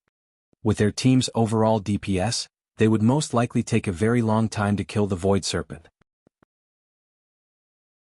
After attacking for 5 seconds, they had barely managed to chip away a little over 1% of the Void Serpent's HP. However, when the world boss's battle recovery kicked in, its HP actually reverted to full. What? Illusory Words could not help but be surprised when she saw this situation, wondering what the Void Serpent had just done to recover so much HP. While everyone in the team was puzzled by this situation, Feng knew exactly what was going on. This was the effect of the Void Serpent's self-healing passive skill, which doubled its battle recovery. In other words, the Void Serpent regenerated 2% of its HP every 5 seconds. This boss also had another passive skill, called Void Body, which halved the damage it received and reduced chances of critical hits occurring by 70%. These two passive skills made the Void Serpent extremely difficult to deal with. If a team lacked DPS, it would only be slowly whittled to death. Aqua, you guys can start attacking now, Shi Feng said to Zero Wing's main force members, who had arrived behind the Void Serpent. Understood. Aqua Rose promptly commanded Zero Wing's main force to attack. At this moment, the advantage and attributes Zero Wing's main force members possessed revealed itself. Every one of them dealt at least minus 8,000 damage with their attacks. In the case of Aqua Rose, Flying Shadow, Shadow Sword, and Blackie, their attacks delivered at least minus 15,000 damage.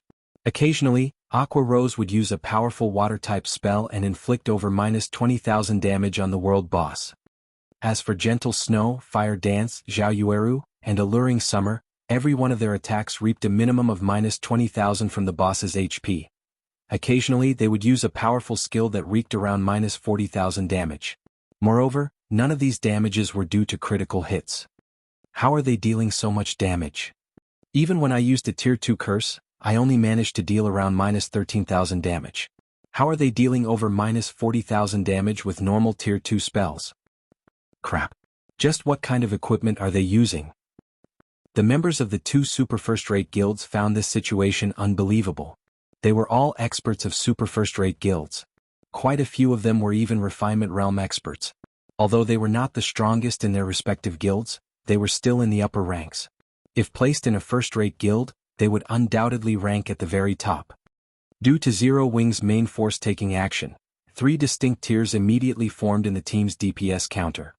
The first tier was occupied by humanoid monsters like Gentle Snow. The second tier was occupied by Aqua Rose, Shadow Sword, Flying Shadow, Unyielding Heart, Long Soul, Dawn Master, and other peak experts. Finally, the third tier would consist of players like themselves. Moreover, the gaps between each tier were so massive that there was simply no comparison between them. Meanwhile, due to Zero Wing's main force members joining in on the attack, the Void Serpent's HP finally started decreasing. Even so, the decline was still extremely slow. 99%, 98%, 97%. After several minutes of battle, the Void Serpent's HP finally fell to 85%, its first HP bar emptied. Suddenly, the Void Serpent let loose an angry roar. Irritating ants, turn to dust. In the next moment, the Void Serpent incanted, Children of the Void, Breath of the Wild Wind, Sword of the Sharp Blade. Turn into my hands and rend everything apart. Everyone pay attention to dodging. Do not try to receive the attack no matter what. Shi Feng shouted hurriedly when he saw the Void Serpent starting to cast a spell. After the Void Serpent spent 3 seconds chanting, Void Blades suddenly appeared in the sky and rained down on the ground, covering a 200-yard radius around the boss. For a time, countless Void Blades bombarded the vicinity of the Void Serpent. In addition, the attacks of the Void Blades did not follow any pattern whatsoever. Tier 4 Domain Skill Void Storm. The descending Void Blades forced everyone to focus entirely on evasion. Now, players had to move constantly to dodge the Void Blades. This situation increased the raid difficulty by a large margin. Moreover, after using Void Storm, the Void Serpent still showed no signs of letting up on its offensive. Suddenly, its body started radiating a silver glow. A moment later, its gigantic body split into 2 smaller versions of itself, its real body and a doppelganger. A doppelganger skill? Illusory Words' complexion darkened immediately. Among the multitude of skills boss monsters could possess, doppelganger skills were the most troublesome. Although doppelganger skills would reduce the overall attributes of the boss, the reduction would not be significant. With how powerful the Void Serpent was, MTs other than Cola still wouldn't be able to tank its doppelganger easily. Just as the doppelganger was about to strike at a nearby team, a figure suddenly appeared above it. In the next moment, a blue lightning bolt struck down on the serpent doppelganger's head, the blow forcing a cry from the doppelganger as its body crashed straight into the ground. The impact formed a massive crater with web-like cracks spreading out into the surroundings. You're tuning in to the Han Li's Wuxia Adventures YouTube channel. We're so grateful for your support, and don't forget to subscribe to join us on this incredible journey through captivating stories. Your generosity through donations truly makes a world of difference, as it's the primary source of revenue that allows me to expand and enhance this channel for you. Thank you from the bottom of my heart for being a part of this adventure.